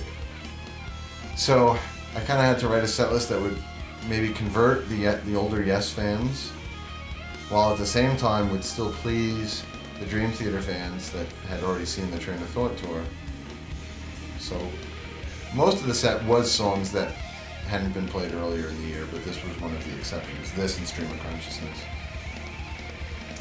He had Learning to Live, it was all good.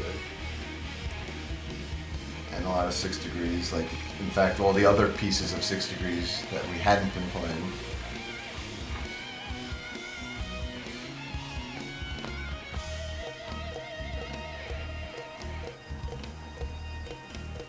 I have got a lovely bunch of coconuts. Those octobans always sound like coconuts to me. I never thought of it that way, now it's gonna be stuck in my Yeah. head to my ear. This is Jordan's Derek solo.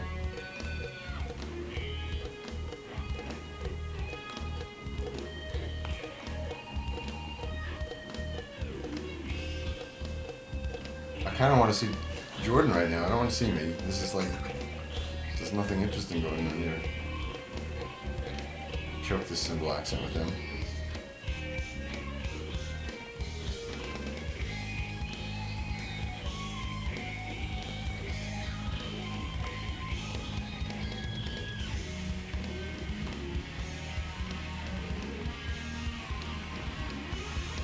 All right, running out of steam, an hour, only halfway through. Need caffeine. I got a Diet Dr. Pepper over here. Give me some juice.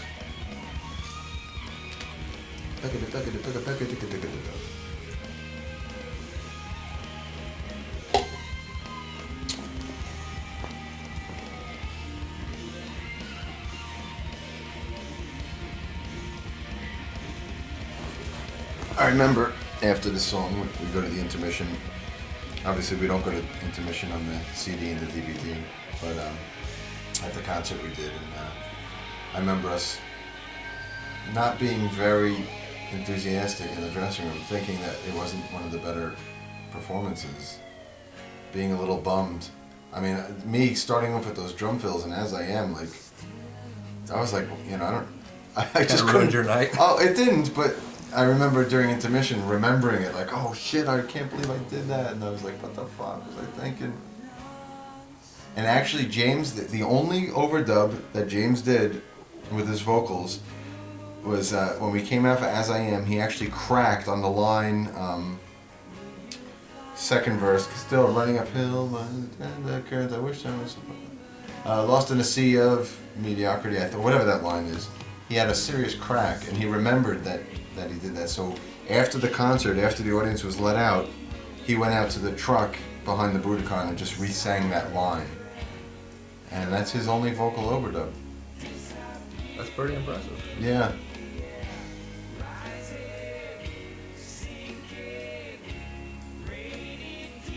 My bandana's off, my shades are off. I'm getting ready for intermission.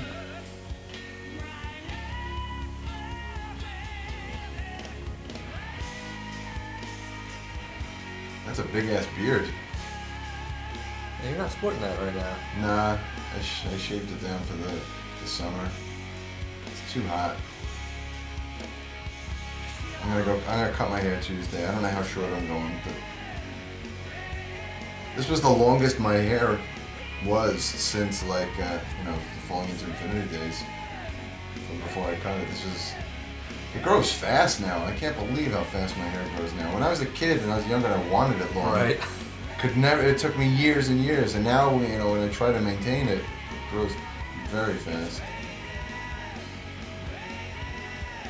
But I had it back for a few years now. I think it's time to go short again. You know. I'm digging my short hair. It definitely.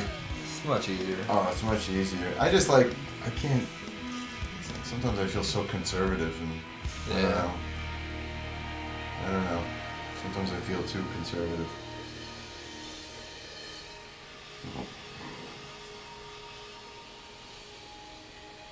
Just grow like a ZZ Top beard or something. That might be the longest beard I ever had. Either that or maybe the red one I had. Yeah, that was auctioned off. Well, that guy Barry has this one as well. He, for those of you who don't know what we're talking about, I actually auctioned off my beard at the end of the 6 Degrees tour. As a joke, actually. It was started as a joke, but then I guess things got carried away. But anyway, after he bidded this guy Barry won the beard for $158, and I kind of felt bad taking that kind of money for my beard, so I ended up sending him a whole bunch of bootlegs and t-shirts and really rare stuff just to make it worth the effort. And then after I chopped off my beard after the Budokan shoot, this blue one, I actually put it in an envelope and sent it to him as a surprise. So now he's got 2 beards, a red one and a blue one. And now we go to intermission. Yeah, quick intermission. Yeah. I'm nice and refreshed, got a nice change of clothes on. Got the Kango, down in some Gatorade there. There's Jose collecting my robe. Oh no, actually I guess he already was handed my robe by Rick during intermission. And the second set is underway.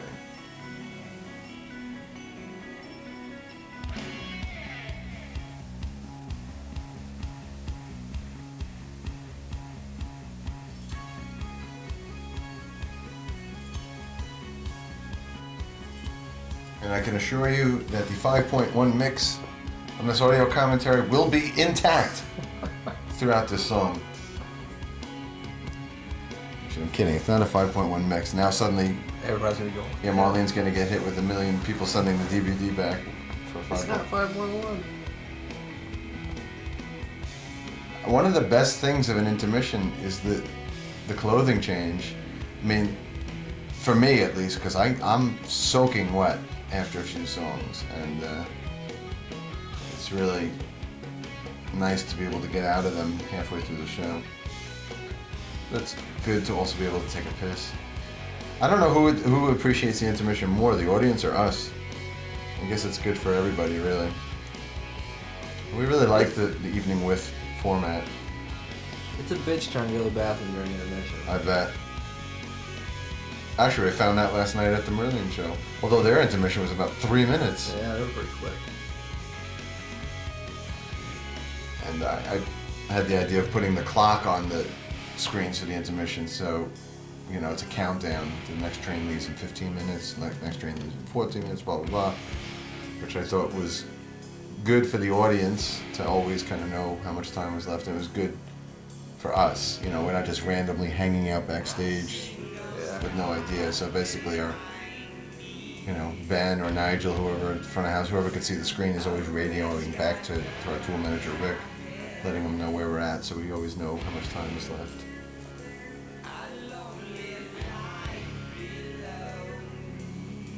Same with the video intro was always good too, because, you know, that was like a 7-minute countdown for us. You know, every night, you know, while we're getting dressed, you can hear the Psycho theme begin, and then that's the first cue, and then you know, we put our ears on by the time the intro video began, and you could actually hear the audience, you know, reacting to each of the album covers, which is always really exciting. You know, they always react nicely to Images and Words. Change of Seasons always got a huge roar, and Scenes from Memory always got a huge one. But that was always like a countdown in our ears where we knew exactly how much time it was before we had to be at the stage. That was actually really fun to put together too. Get to go through all that old footage. Yeah, what happened? Did I just send you a shitload of stuff? Yeah. Bunch of... Well, it was specific. I sent you Right. stuff that was specific for each period. Each period, right.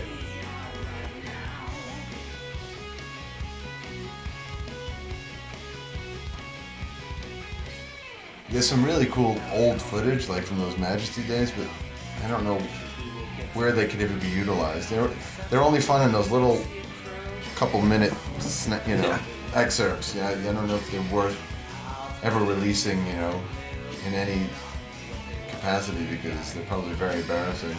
They're kind of just interesting to see for about 10 seconds, and you could use your imagination from there. But it is interesting seeing John Mayung flying around the stage like in those old days. He used to be like one of the most active members. That's a good two-shot right there, of me and James both sitting together.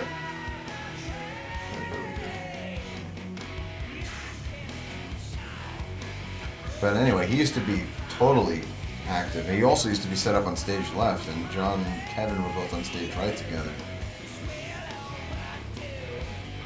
But now John's more like the Bill Wyman type. You know, that's his thing.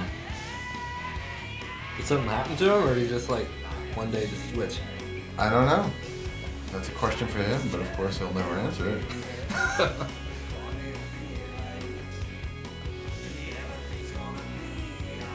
That part always reminds me of U2. The double, the octave lower, reminds me of something like Octung Baby or something.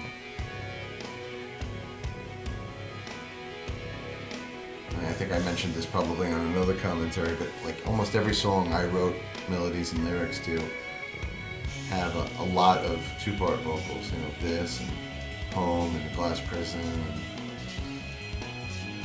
whatever else I can't think off the top of my head. Test the Stump and Wall, War Inside My Head.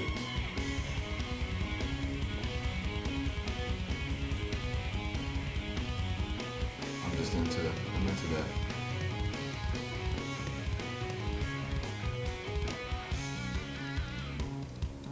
Of course, John is using the Chapman stick on this track. This is the only time he ever used it. Although he did use it in the studio on Take Away My Pain, but never on the version we played live. So this has been his only appearance. We keep trying to egg him on to use it. I mean, when we wrote Home, we tried to get him to use it on Home, and he wouldn't do it. And when we did the Liquid Tension experiment shows, we did like 4 shows, and Tony Levin is obviously the master of the Chapman stick, and he actually did all those shows solely on the stick. Didn't even play bass live with us. It was all on the stick. Speaking of Tony and the stick and everything, a lot of this whole section here is definitely influenced by King Crimson.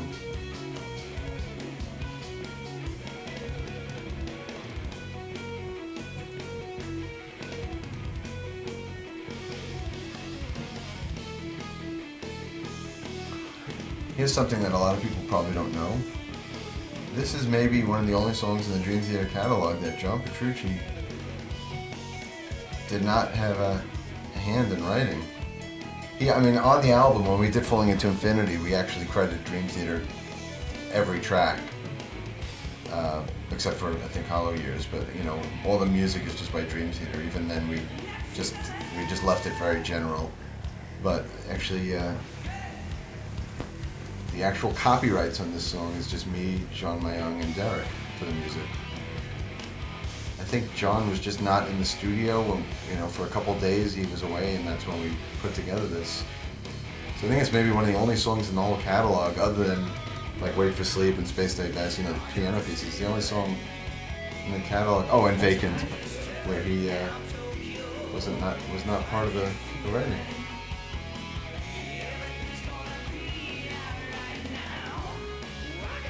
The things you learn on the commentary tracks. I have no idea. That is hard to sing, that high octave. That is like, I could feel my nuts, you know, just fucking holding on for dear life when I'm singing that. And that's a total Bono, doing that high. Nice catch. Okay, who needs the fucking keyboard solo? Yeah, get that out of here. Not in a drum video. It would have been... Did you watch the footage during the keyboard? I guess they probably shot Jordan, right? Yeah, they shot Jordan. They didn't shoot me Nah. sitting there drinking Gatorade. No, it's all Zach and Jordan.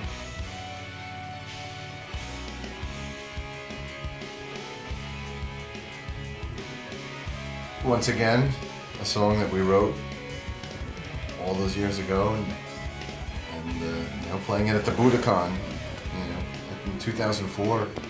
It's just a strange feeling. I guess you can only imagine how Rush feels playing Working Man, you know, all those years later. Or, you know, the Stones playing Satisfaction, knowing that they wrote it when they were 20 years old or something. I think it's important to always have, you know, a nice balance of the history in the set list. You know, like last night, we keep bringing this up, but we saw Marillion last night, and they didn't play a single track from the Fish days, which is such a big, big part of their past and their history. I can understand they may not want to play Kaylee and Lavender over and over again, but then, you know, dig out an obscure track. You know, like we don't want to play Pull Me Under and Metropolis every night, but it's nice to pull out Under a Glass Moon or Only a Matter of Time or The Ones Who Helped Us Set the Sun. You know, there's always I don't ever want to ignore any part of our history. You know, it's important to always be represented. And, you know, this Budokan CD, I think every period of the band is represented. And I try to do that at every show we play. We love you for it. Oh, thank you. I am running out though. I mean, the last couple of years I've made such an effort to include everything that I can't think of many songs left that, like, Yeah. what's left? Like, what have it we played that you would want to hear? And don't say anything off the Majesty now. I mean, you know, reasonable Right, songs. reasonable. We've played everything. Yeah. I mean, since Jordan has been in the band, I don't know if there's many songs from our catalog that haven't been played, you know, in the past 5 years since Jordan's been with us. You guys done Speak to Me or Raise the Nine or No, anything like that? those are two good examples, and both of those songs were on the master song list for the Train of Thought tour. Usually I'll submit a master list, and then once we're in rehearsals, usually 5 to 7 songs will end up falling by the wayside. and both of those were on the original master list. And Okay. Jordan did transcribe them and did program them, and we just never got around to them. So 2 good examples, Those were Mike. 2 I'd really like to see. I love both of them, but I would really love to do Raise the Knife Yeah. because it's probably the only unreleased Dream Theater song that's very progressive. You know, the songs like Speak to Me and To Live Forever and Cover My Eyes were always the more straight ahead ones. But Yeah. Raise the Knife is like a real And then Dream on Theater 5 epic. years, the Yeah. video. And Raise the Knife hasn't been on anything. has it? no, and out of all those Falling into Infinity leftovers, we played them all at our Unplugged Christmas shows in '98. We played Speak to Me, we played Cover My Eyes. Oh no, not Cover My Eyes. Yes, we did. And Where Are You Now and The Way It Used to Be. Those were all included in those shows, but not Raise the Knife.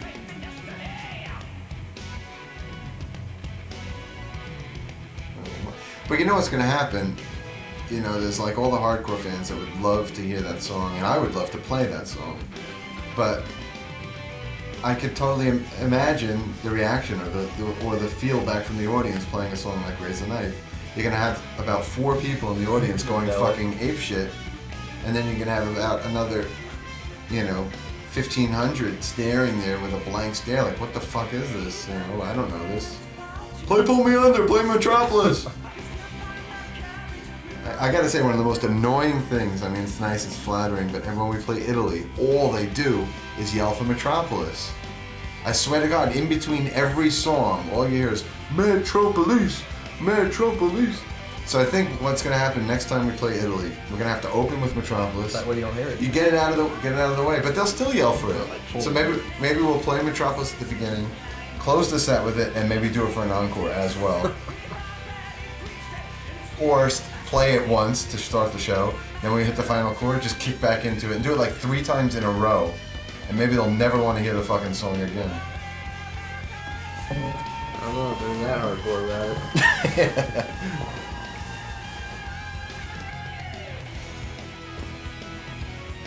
We'll just split them up, do a little chunk here and there throughout the whole night, kind of like you did with the Chain Seasons. Yeah, but then we're gonna have to hear him chant for it the whole fucking night. The whole idea is to defuse that. It's nice, it's great, I'm glad they like that song, but shut the fuck up and just, just enjoy the show. It's like, well, here we go talking about Marillion. Yeah, but the same thing last night. It was these hecklers yelling for Easter.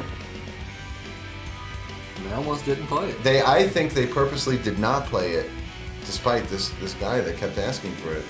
And then they kind of were forced into it just because Nobody would leave. the crowd wouldn't leave. It was really, really cool. I guess Pete Travis has that effect on people, because that was the way it was with Transatlantic too, at a couple shows where people just wouldn't leave. People just can't get enough of Pete. Let's see what we're He gonna. was a very nice guy. Let's see what we could pull out of the Altoid. I played it safe, I won't for cinnamon. Out of the Altoid grab bag, if you will. It's like Russian roulette though, because you never know what you're gonna get. I got my least favorite of them all, the wintergreen one. I got a ginger one a minute ago and that was getting a little painful. Yeah, those ginger ones are hot, man. This was jammed on every night. Just playing around with the triplet feel, and the other guys just watching me. They have a lot of patience with me. A lot of times, especially if I'm in a silly mood, I'll really milk something. But they're just waiting for that cowbell. I do a set of quarter note triplets on the cowbell, and then 4 counts to take us out. That's how we know. Watch my hands. Dot, dot, dot, dot, dot, dot. 1, 2, 3, 4, out. And that's how Ben knows as well. That's like the magic of the magic cowbell, and that's why Ben has it as well. So there's that moment in Metropolis too where we black out the stage and we just sit there in the dark, and then everyone's kind of just sitting around waiting for that cowbell. And sometimes if I'm feeling frisky, I'll milk it, man. There's times where it was a good solid minute of sitting there in the blackness and people wondering what the fuck is going on. How long have you had the magic cowbell? I just noticed it watching this footage. It started on this tour, on the Train of Thought tour, and that was something that Ben got turned on to on the Matchbox 20 tour, because they were doing that. So he suggested it. And it's a brilliant idea, especially for improv jams. Because there's a bunch of times when I would actually set up an improv jam on the set list to go into a song. And you know, when you're improvising, you don't know where you're going, where you're going to end up. So basically, we would just jam, and then I would cue those guys in the cowbell. I'll do a little roll on it, you know, just to get their attention. Okay, coming up, we're going to get out of here, and then I'll just give them, whenever I give them a 4 count, then we go to whatever's next on the set list. Cool.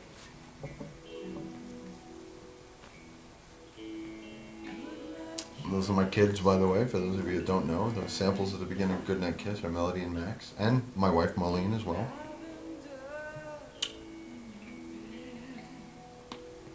Oh, these wintergreen ones, man, they're fucking harsh.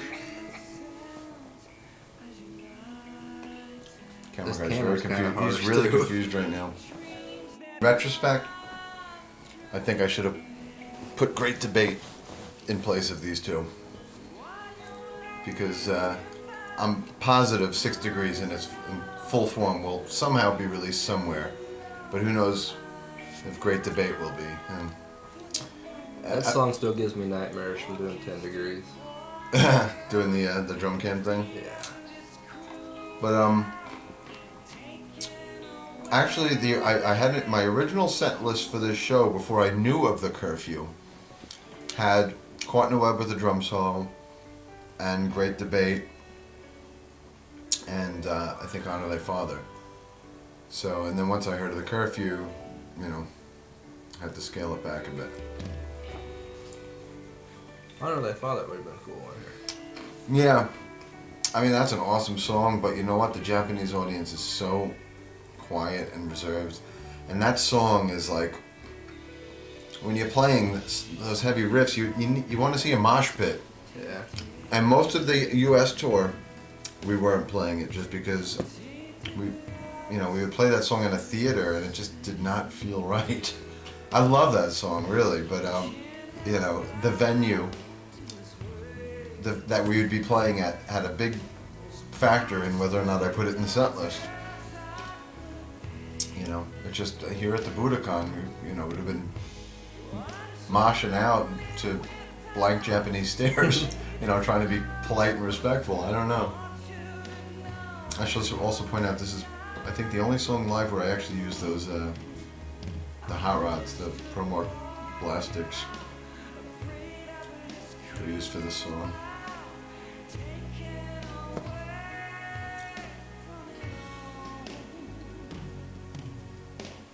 And I use those a lot, like with Neil Morris and Testimony, but they haven't found their way into many live Dream Theater songs. I've used them on many studio songs, but not many live. They feel any different than a regular stick? Oh, yeah, they feel totally different. Looks like there'd be a lot of vibration in them.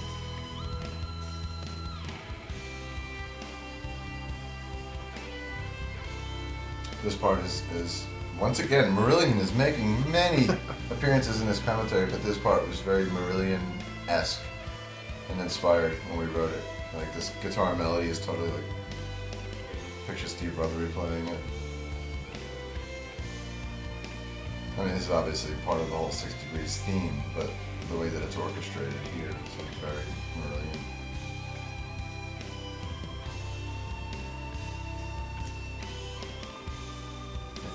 I think this audio commentary has helped sell Marillion some records. Their CD sales are going to go up. They should give you a cut. I feel like that way with Spock's beard sometimes. Yeah, I can imagine. I'm like the unofficial spokesperson of Wendy's. yeah.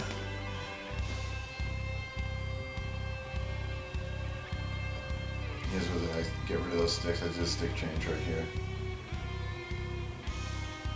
during the pump as we like to call it. And I already have a pair waiting for me on the other side. I know that that's coming, so I set it up that way.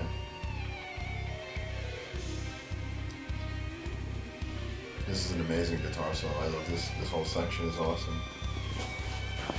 This section reminds me of Operation Mindcrime, actually. I don't know, something Yeah, about it it. does. Now that you mention it.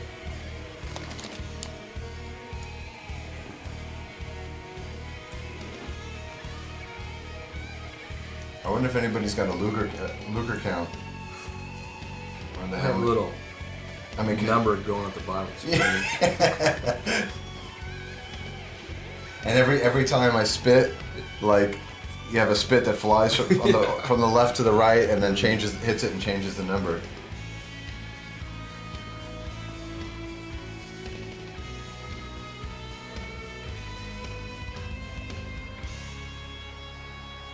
We need to make a Mike Portnoy video game. You spit on people. It's like the object of the game is to see how many times you can spit on people.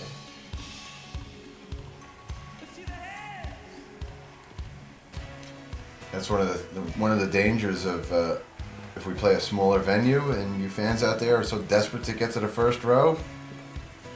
You're asking for trouble. Be careful what you wish for. Bring some clear plexiglass. It's like a Gwar concert, you know. You got to come dressed in like garbage bags. I actually caught one of their shows a long time ago. Yeah, I saw them back in like the late '80s. Some mid '90s, I think. Them and Green Jelly. Together? Yeah, Wow. it was a very weird show.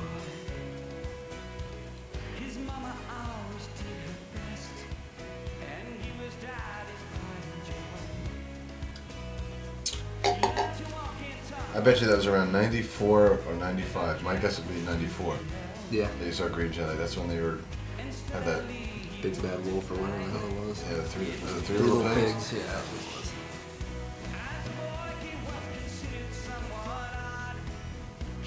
I think I hung out with one of the guys in that band. I was hanging out with John Tempesta, who was in White Zombie at the time. Me and him were hanging out someplace in LA, and then I was introduced to one of the guys in Green Jelly. I had forgotten about that until this very, very moment. That was one of those nights that was just tucked away in my subconscious for 10 years now. It just was dug out.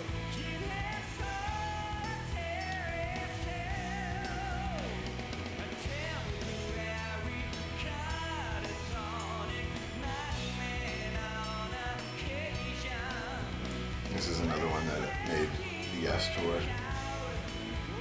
I mean, this whole keyboard melody coming up here is so Rick Wakeman. It's like something right out of like In You and I. And we almost felt comical playing it on the Yes tour. There was a couple times like me and Jordan would look at each other and like, oh my god. This part right here. I do my little tribute to U2 right here, Sunday Bloody Sunday.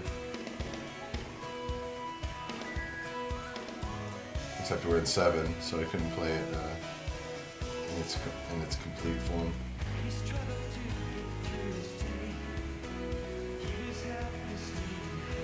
I thought I lost.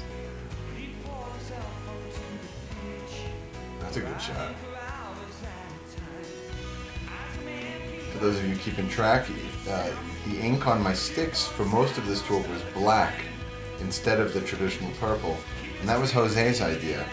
And actually, a lot of them also have the Train of Thought tour logo on them. He had a good idea of actually doing, making my sticks that I use live different from the ones that you could buy in the store. So this way, if you catch a stick live, which I don't do anymore, but if you get one of my live sticks, it's, you know that it was actually used by me because I'm the only one that has the black ones. So it was a good idea. Except Promark messed up the orders. So like the first order, they did with black ink and without the Train of Thought logo. And then they did we told them they forgot the Train of Thought logo, so they did another run with purple ink and the Train of Thought logo. And that was like in another dimension, that stick. But by the time they finally got it right with the black ink and the Train of Thought logo, I was no longer throwing sticks into the audience. And now I have so many sticks and heads at the end of, I don't know what to do with them. I was debating on putting them on the website and selling them or something. I saw like Charlie Benante from Anthrax does that. So That would be good actually, because there's a guy on eBay that sells Mike Portnoy drumsticks, and they're just the ones you buy in the store, and they go for like $30-40 every time.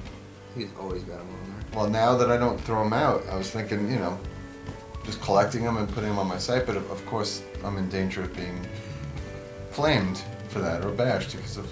Oh, right there. Look at the look on my face. I'm shaking my head in disgust. That's one of the only drum overdubs I made in post-production. I did a fill on the octobans, and you couldn't see it because the cymbal is blocking it.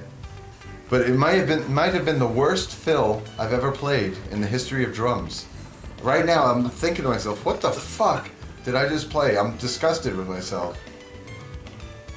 It just like, it was like supposed to be a pattern running up the octobans, and it just stopped halfway through. It was horrible. So it was one of the only drum repairs I had to make. I couldn't leave it. It was just really obnoxious. Looks like you're in pain. So I think even if you listen to the isolated drum track on this DVD, you're going to hear the repaired version. Because that track was taken from the final CD drum tracks. So that fill has been erased from existence because you can't even see it because the cymbal was obstructing it. So. Is the 2.0 mix on the DVD the same as the CD? Yes. And one of the biggest problems people are having right now with the DVD is that the default setting when you pop it in is actually the 5.1. So there's a lot of people that don't have a 5.1 system. They're popping the DVD and watching it on a regular TV, and they're not hearing like the vocals and you know. Yeah, I guess that would. It makes sense for a movie to make the default a 5.1. Well, maybe not. Maybe that doesn't even make sense either. Usually the default's 2.0, but.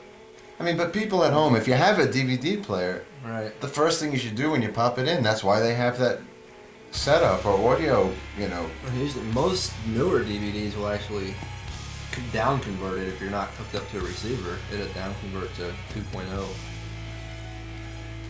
But that's one of the things I think a lot of people are probably, if they're not hip to it, are probably popping in the Budokan DVD and thinking that you know sounds horrible because they're probably just hearing a third of the mix.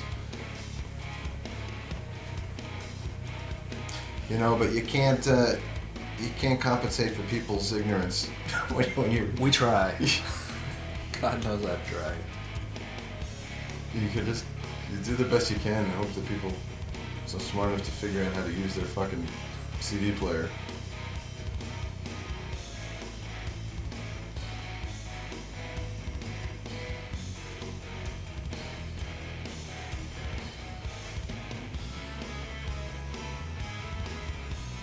Kind of strange on to have two full.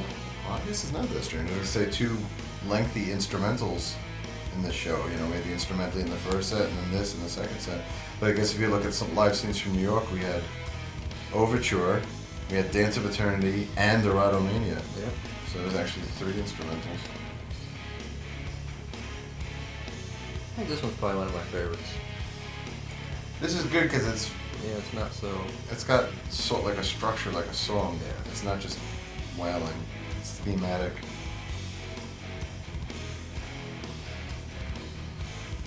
This would be great with an orchestra. I mean, a lot of those sounds that Jordan's using are orchestral sounds. And for those of you getting the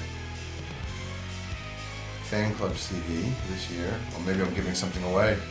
Well, can't stop it now. But one of the things on that CD is some stuff from the Madison Square Garden show where we had Eugene Friesen, the cellist that played on Vacant, actually joined us on stage in New York. So you could actually hear this song with real cello. He was awesome. He was. Were you at that show too? Yeah. Damn, you've been to a lot of cool shows. He was. I mean, he was. Into it. Yeah, and he didn't fuck up a single note, man. He was practically sight reading all these odd time signatures and rhythms and patterns, and he nailed them. Didn't he do In the Name of God also? No, he did. It was Vacant, this, and Disappear.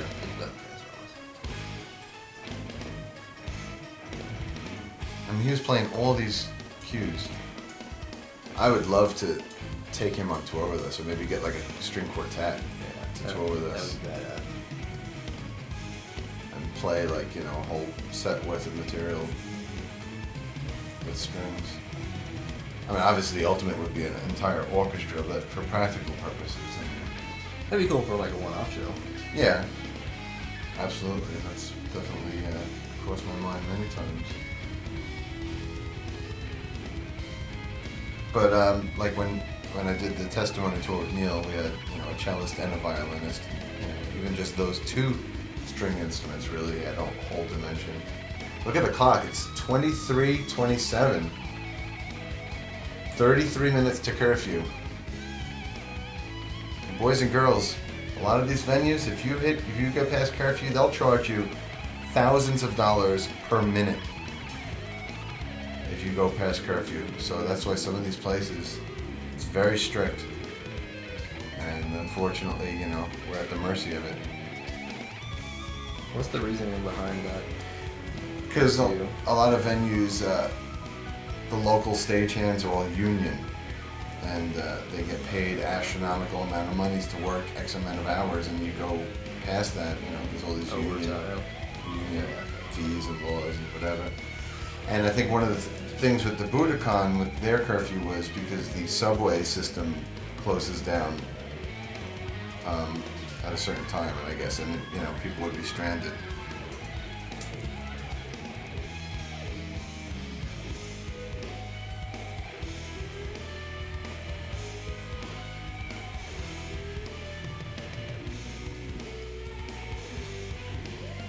Coming up here is the King Crimson section.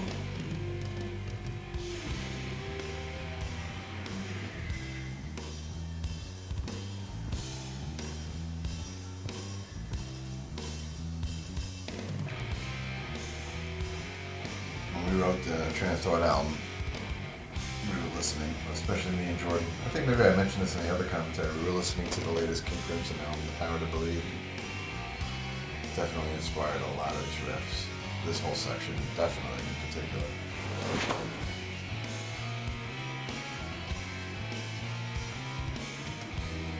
I really would love to tour with King Crimson. You heard it here first. They're on the top of my wish list for a summer package.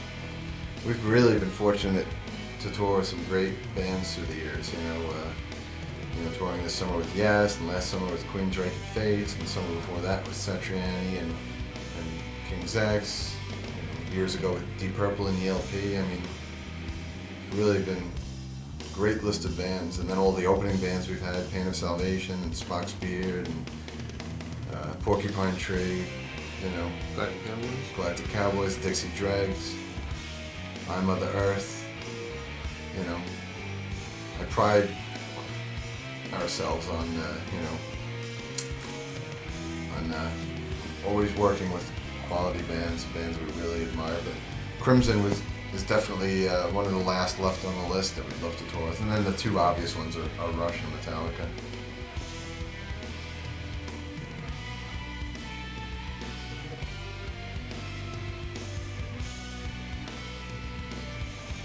And now I think Tony Levin is back in King Crimson.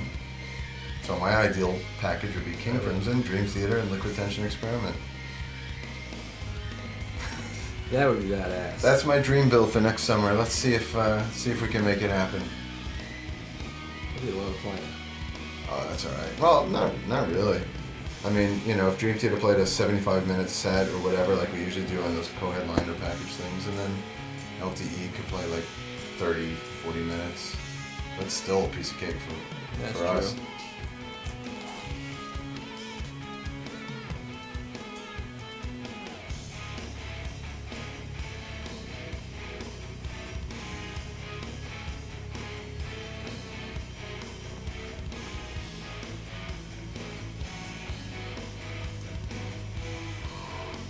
We had the songwriting contest with this song, and the guy that came in second place actually is from Tokyo, so he was at this show. We met him after the gig. We met him. The guy that won first place, well, actually it was two guys, are from I think it was Scotland, and they came out and met us believe it was in Spain, maybe in Barcelona, and we played their song every night before we went on, before we began Psycho and then the intro movie. And you can actually hear a little bit of it on the documentary in Budokan. It's one of those sections where John Petrucci is singing along like a mocking, the high falsetto singing. He's doing like, yeah, huh? He's singing along to the winner. And then also we put out that CD through the fan club with the top 7 finalists. So if you're in the fan club, we got that this year as well. A lot of good stuff on that. Yeah, some of those entries are incredible. I mean, really incredible. It was hard to narrow it down. Yeah, we listened to each and every one of them. It was while we were in tour rehearsals in Manchester, England, back in January. And we would go to Rick's, our tour manager Rick's hotel room every day. So it was like 2 or 3 days it took, and he would have Starbucks and Subways waiting for us. And we listened down to everything, and we had a rating system. Each one of us gave a number, from 1 to 10. Then we tallied up all the numbers at the end, and that's how we determined the top finalists. And then once we got to the top 5, we'd listen to them all again, and then it finally came down to 2, which was the Japanese guy that came in second place, and then the guys from Scotland that came in first. And we had to go back and forth about 3 or 4 times and really discuss it to pick a winner, because they were both pretty amazing.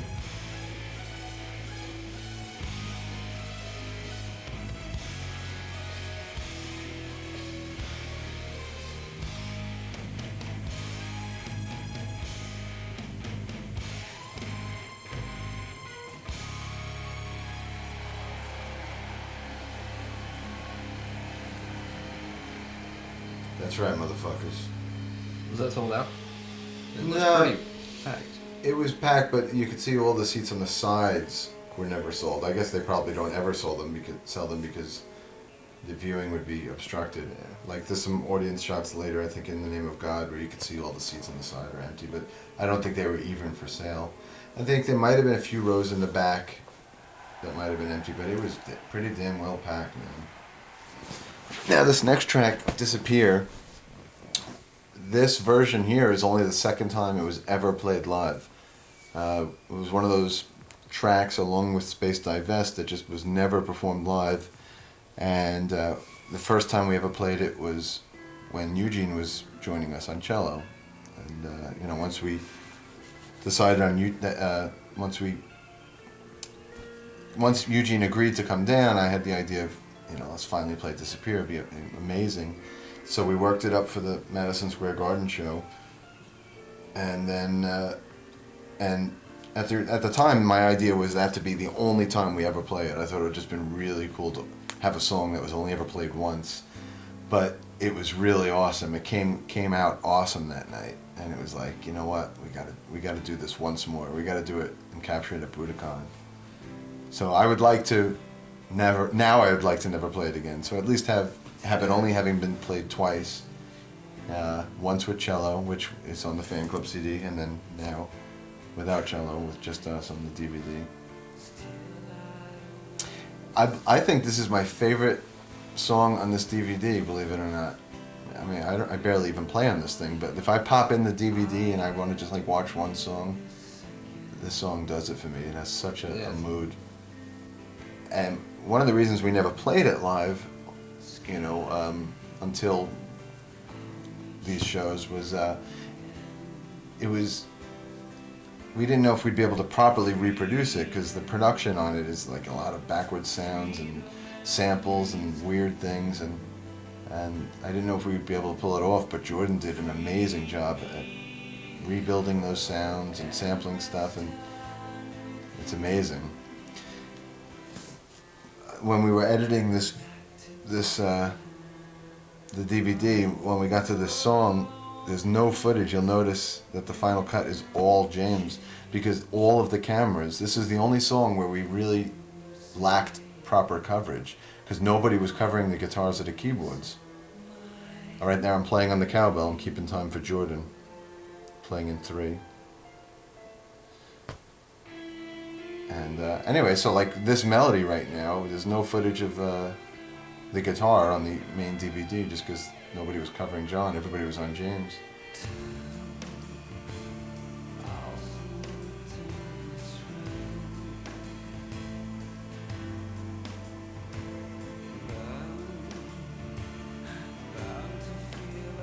Man, this is really one of my favorite songs.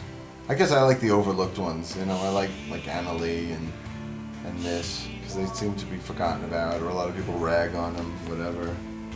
But I think this has such a mood. And, you know, I'm just such a huge Radiohead fan, and I think this totally taps into Radiohead land.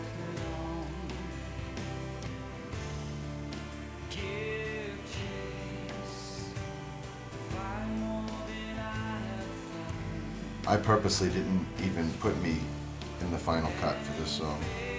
I didn't even want to be in it. I thought it would have been distracting. I think it's so much cooler without showing me. I'm playing the cowbell again for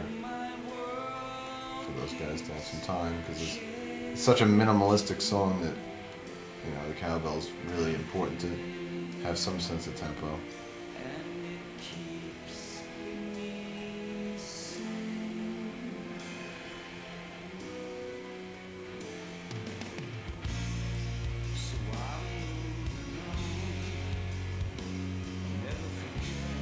I don't even want to talk over this. I just enjoyed listening to it.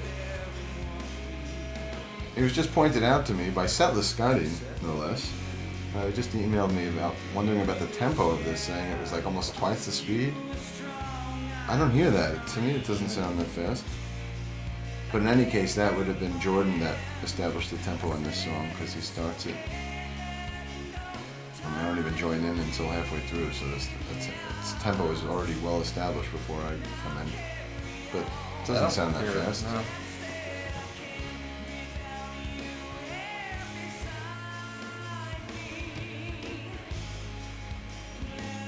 When we played this at the Garden, I made it the last song of the set because I had this vision of like Disappear, like all the lights fading and then this part just being guitar and keyboards, and then literally we would just disappear. You know, reminded me of something that maybe Radiohead would have done. See right there, I counted Jordan and John in, the 2 count. But I had this idea of like just the stage blackening and we would disappear, and I thought people would have realized that's the end of the set. But there was real confusion. You know, people just were expecting the next song, so there was like 2 minutes of silence there where people were kind of just waiting for something to happen. They didn't get the intention of the whole thing. So I don't remember it. At the New York show? Yeah. Basically the song ended and the stage just went black, and then we all walked off. And then we were just going to come, and then we came back for an encore, but it was just like silence. So it was so uncomfortable that I didn't attempt it again at the Budokan. I just put Pull Me Under on its heels right here. I was torn about whether or not Pull Me Under should have been in this set list. But, you know, it wasn't on Live Scenes from New York, so I figured that justified it being in here. I always prided, you know, ourselves on that Pull Me Under isn't on Live Scenes from New York. Like, yaha! We could put out a 3 CD live set and it doesn't even have to have Pull Me Under. But that would have been pretty crazy to not have it here. 6 CDs worth of live material without Pull Me Under. And a lot of people were wondering why Metropolis wasn't in this set. Well, Metropolis is on Live Scenes from New York, and Metropolis is on Once in a Lifetime, albeit that's part of a medley, and then Metropolis is also on Live at the Marquee. I just, you know, and I know it hasn't had a proper DVD release, but 5 Years in a Lifetime has a version which is 95% complete. It just would have been redundant to put it in the Budokan, and most importantly, it would have avoided the instrumentally. You know, I thought it was more important to play the instrumentally. Once we do the instrumentally, that immediately takes out Erotomania and Dance of Eternity and Metropolis and Change of Seasons. Immediately it takes those out of the set list. But all of those are represented on Live Scenes from New York. I mean, I think a lot of the audience here at the Budokan were probably disappointed we didn't play A Change of Seasons for the encore, because we had been doing that. Yeah, that's pretty cool. But I think a lot of the Japanese audience was probably disappointed Change of Seasons wasn't at the encore. But like I said earlier, when I put together the set list for this night, I unfortunately had to think broader than just the 10,000 people there. I had to think about the hundreds of thousands of that were going to be buying the CD and the DVD. And we had just put out a live version of Change of Seasons.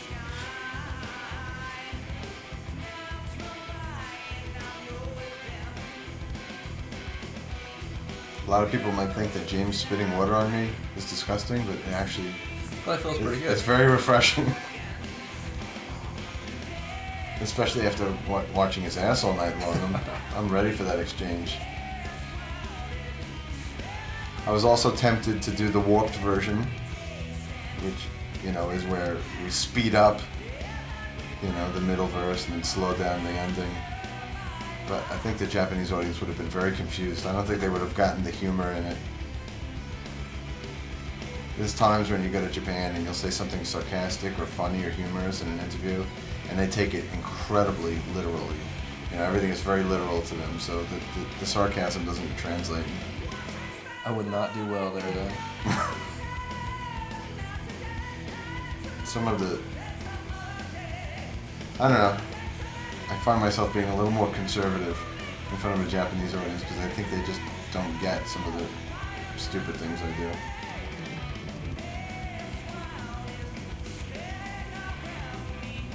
I remember early on, I wasn't, when I used to smoke and I used to smoke on stage, I was never allowed to smoke on stage in Japan. Because they took it very serious. Meanwhile, they're probably the most populated country of smokers in the world. Yeah.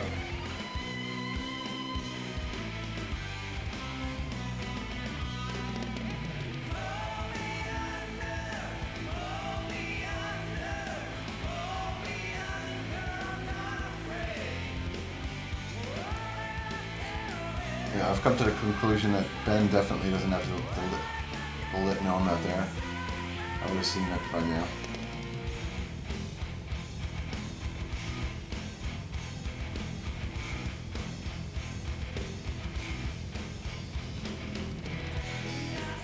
Japanese audiences, as you could tell, they're so reserved as well. I mean, a song like this, they like to, right there, I think I mouthed "suck a dick, suck a dick."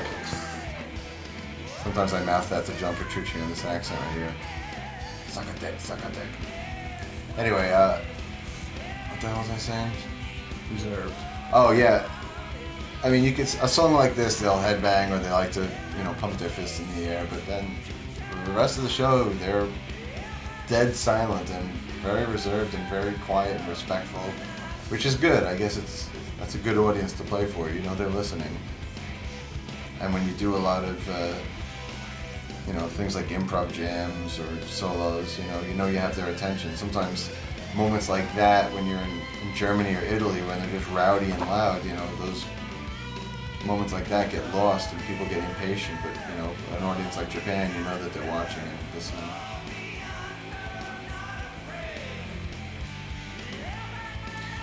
Speaking of the Japanese audience not getting the joke, me and James did not sing "Eat My Ass and Balls" for the chorus of "As I Am." Oh, that was a good stick to us. See, it wasn't a bad night, but we made a conscious decision to not sing that for the final verse of "As I Am," as we had been doing, just because they wouldn't get it. And you don't see ass and ball t-shirts over there? I don't know. I don't think we've sold many over there. So, Mr. Mike, why you say "eat ass and balls"? We don't understand.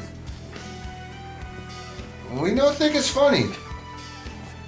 I remember the first time we went to Japan, they asked me and John Petrucci to shave.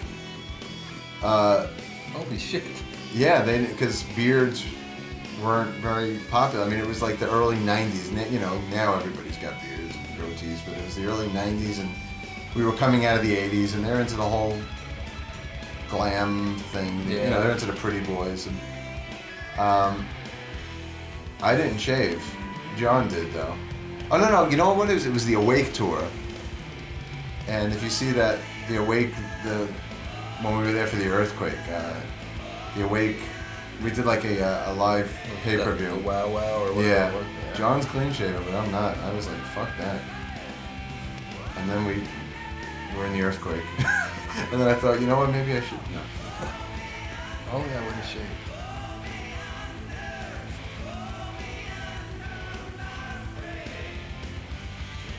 I'm waiting for the day that John Mayon grows a goatee and cuts his hair and dyes it red. Do something radical. I don't think it's ever going to happen. I think John Mayon's going to be one of those 80-year-old men with a ponytail. Kind of like my shop teacher in high school.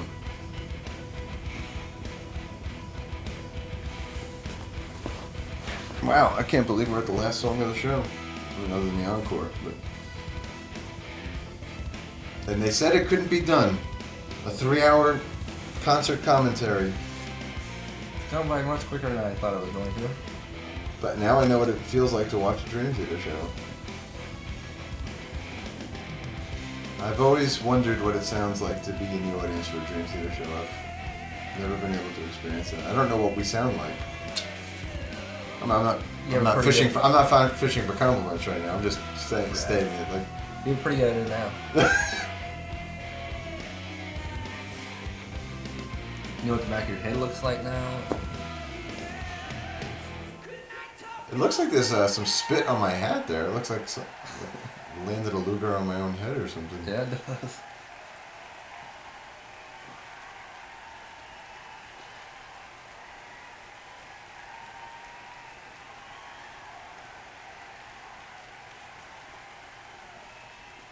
That was nice. It'd be nice to play there again.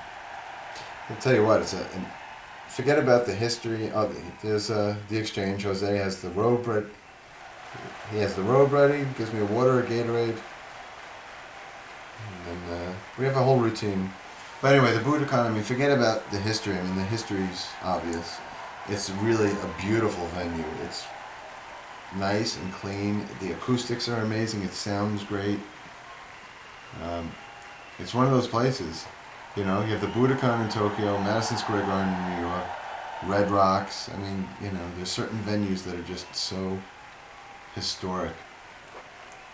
We never played the main room at Madison Square Garden. That's still one of our goals.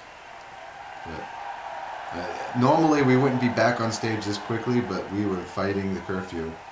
And right there I'm counting John in. Only so the lights come on when he starts. But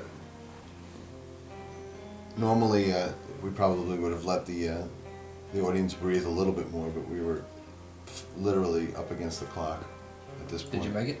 I think we made it. We'll find out at the end. We'll take a look at the clock when when the song ends. But this song's about, I think, 14 minutes long or something like that. So it's probably a 11:45 right now.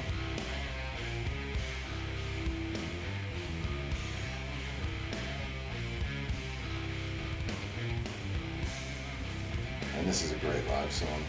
Great closer too. A lot of people when the tour began, without having seen a show, they would just read the set list and they were like questioning, a new song being the encore, not having a classic as the encore. But I mean, this is like the perfect end of night song.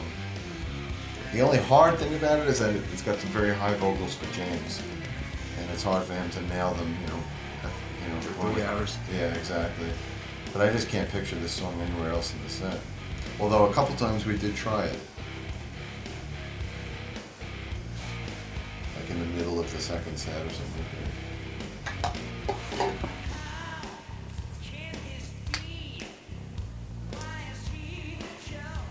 This is probably one of my favorite songs, video-wise, too. Of the work Bert did. Oh yeah, it has that whole thing in the middle, although Bert doesn't get the credit for that. That was actually something that Ben put together. Oh yeah? With all the different leaders and... Yeah. Well, maybe I'm wrong. Maybe I know Ben played a huge hand in gathering it. I don't know if he put it together with Bert, or if Bert did it for him, or if Ben did it by himself. But I know Ben was a big part in that process. So whoever of the two of them did it, that's one of my favorite moments for sure of the show.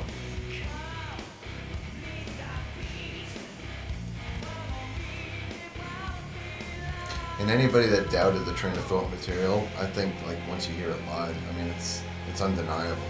These riffs are just like riff after riff is a classic. Whether it be this or Endless Sacrifice or As I Am, I mean they're just Stream of Consciousness. This is chock full of riffs. By the way, for the record, I am on the low harmony here. The high falsetto one is John. So for the people that are bashing me for the bad high falsetto, it's not me.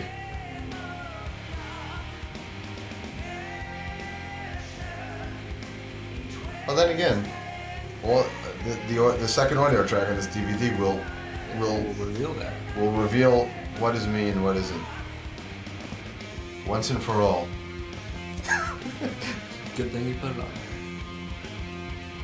That is if all the notes are sung right. I don't remember any of that. I haven't listened to it actually. Yes! Oh man, Beavis and Butthead would have loved this section if they were still around. I miss those guys. Whatever happened to them? I don't know, they killed them off for some reason. Looked like the only decent thing MTV had. No, MTV is great. MTV sucks for music, but they're great for everything else. They had, Tom Green and Andy Dick and all the, the Osbournes, and I'm a MTV Cribs junkie. I'm really a sucker for cheesy TV. I mean, I love a lot of good shows too, but there's a lot of MTV crap that I'm embarrassed to say that I like. Jackass, I haven't watched Jackass at all, so if I watched it, I'd probably like it, but it's just one of those things I try to stay away from. When we were mixing this, and John heard the falsetto on this bridge, he stopped doing it after this. So when we went to Italy, he no longer. He took it out of. So I actually ended up singing this part now, but I do it an octave lower. It's hard to do a high falsetto and sound good. It's hard to sing falsetto and look cool too. There's a couple of things. We saw a couple of videos. This is Jose's best appearance so far. We watched a couple of videos on the bus where, like, John's doing that falsetto. He's playing these heavy riffs, like going on, da da da, and then all of a sudden, listen. It's like, it's just hard to maintain that heaviness and coolness when you're singing like that.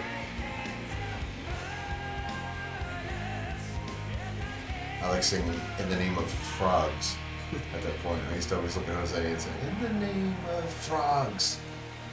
Here I count and John my own. I was checking the video screen there to make sure that the movie begun, because that's the best movie of the night, like you were saying. Every once in a while, if you're watching this drum cam, you'll see me peek up at the screen and make sure everything is where it's supposed to be.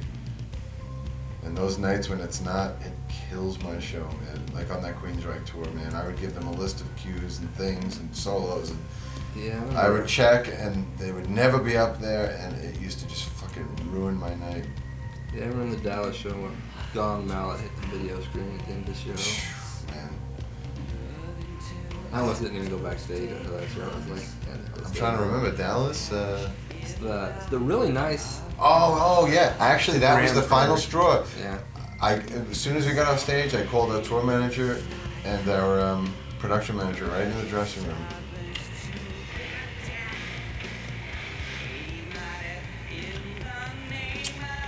I'm gonna give away a little secret here. There's a little hidden nugget on this song. A little really funny wink wink that was put into the Train of Thought version, the studio version. And not a single fan has found it yet. It was put into the studio version of the song, and I figured people would discover it and really enjoy it, but not a single person has found it yet. So you may begin your treasure hunt now. Nobody even knows what it is. I told Settler Scotty about it because he discovered something, the connection between Raise the Knife and You Not Me recently, and I said it took many, and I was surprised it took so many years for somebody to discover that. That's the first time I remember, first time I think anybody actually ever caught that. And then I mentioned to him that there was something on the Train of Thought album. And now this commentary, I'm narrowing it down to this particular song, that there's something hidden in the track that nobody's gotten yet. I should have made, whoever discovers it, I should offer them like my next beard or something. What can I offer them from this show? I wonder if I have like that shirt still, or my elbow brace. Something, I don't want to offer something good like sticks. No, it's got to be something weird.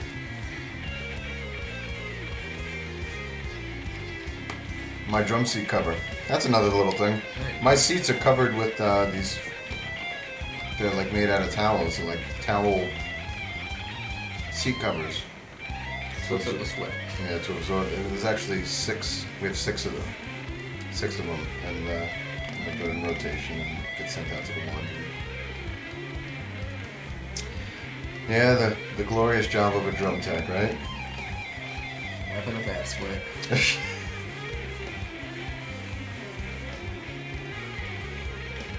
This guitar keyboard section is just like the sickest thing.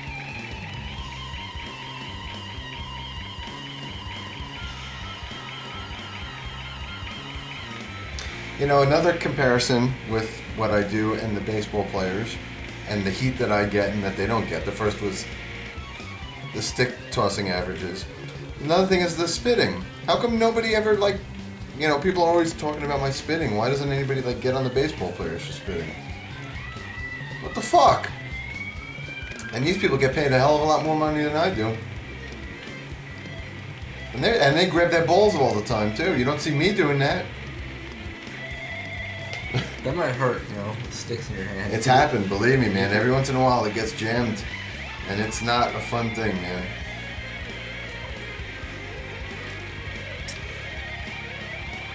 I'd rather not think about it.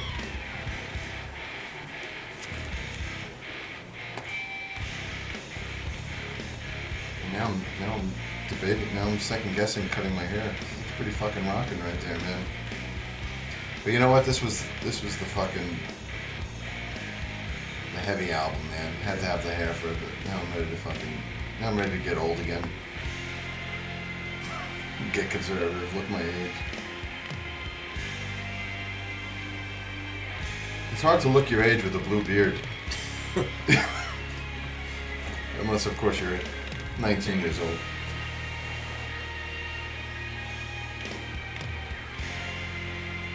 Jordan's playing a part that's kind of everything big in yes all at once. He's taking the bass pedals of Chris Squire, the Mellotron of Rick Wakeman, and the pedal steel lead part of Steve Howe, all in one sound. It takes 3 guys in yes to make that huge sound, whereas Jordan can do it with one hand and one keyboard. Jordan is quite the man.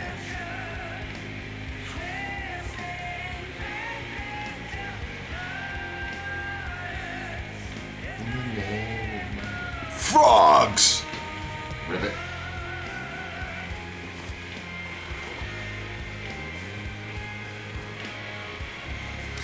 On the nights when the audience actually joins in with this, it looks so fucking great. Japanese are not fucking biting. We're ready to see you move, fucker. Come on. Get with it. I'm seeing there's a lot of really good stuff on this drum cam that I'm kind of sorry that didn't make it to the final cut. I mean, when I was working on the final cut with the editor, I didn't sit there and watch all 8 or 10 cameras worth. You just basically got to go with what you think belongs in each section. So a lot of this footage I actually never sat and watched. I'm kind of regretting that it's a couple moments that would have been very cool to include. But I guess that's the beauty of this DVD. You get to see it here.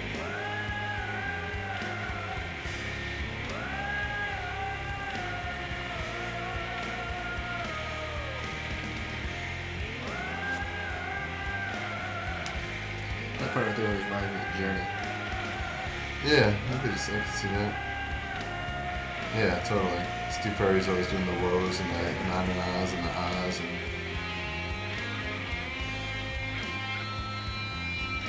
Yeah, it's actually like na-na-na-na-na-na-na. What is that? Da-da-da-da-da-da. Yeah, that...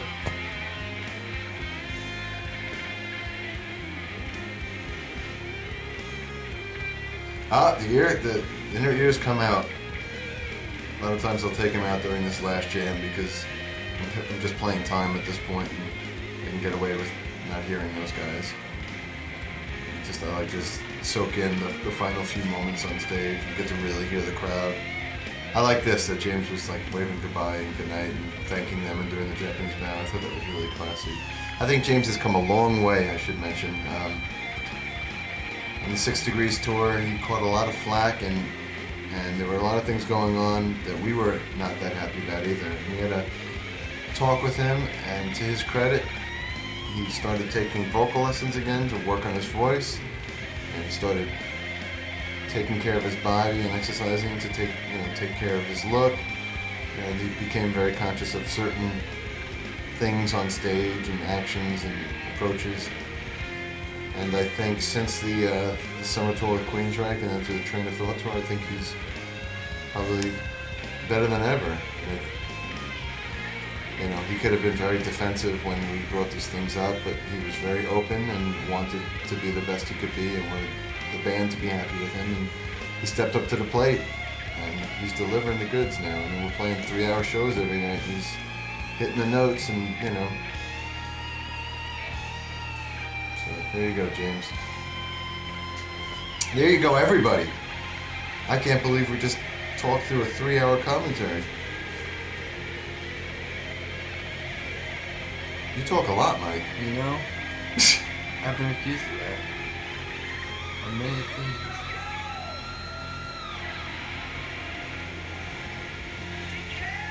Well, what more can I add that hasn't been already covered in the last 3 hours? It was a magical night, a special night in Dream Theater history, and really grateful that it was captured for this DVD and CD and now on this drum cam DVD.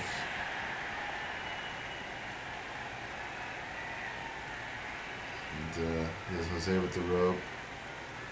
And thank you all for hanging in there. It's been a lot of fun doing this, and hopefully it gave you some insight. Hopefully it gave you some insight into what goes on behind the scenes and behind the drums at a Dream Theater show from my world and my perspective. And off to the studio we go to begin the next journey in a few weeks. And then I guess back in sometime in 2005 we'll be on the road, and I'll be behind the kit doing it all over again, and I'll see you guys out there.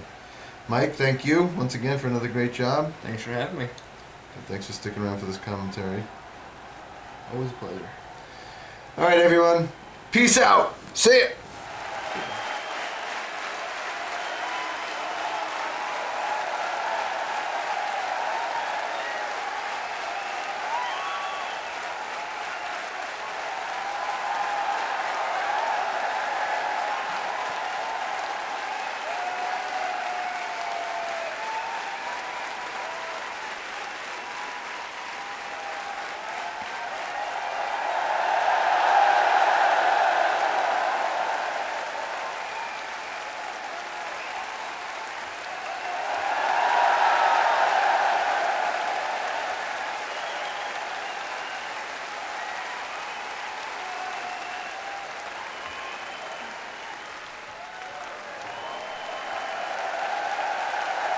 Arigato! Thank you so much, Tokyo. This is beautiful tonight. Thank you.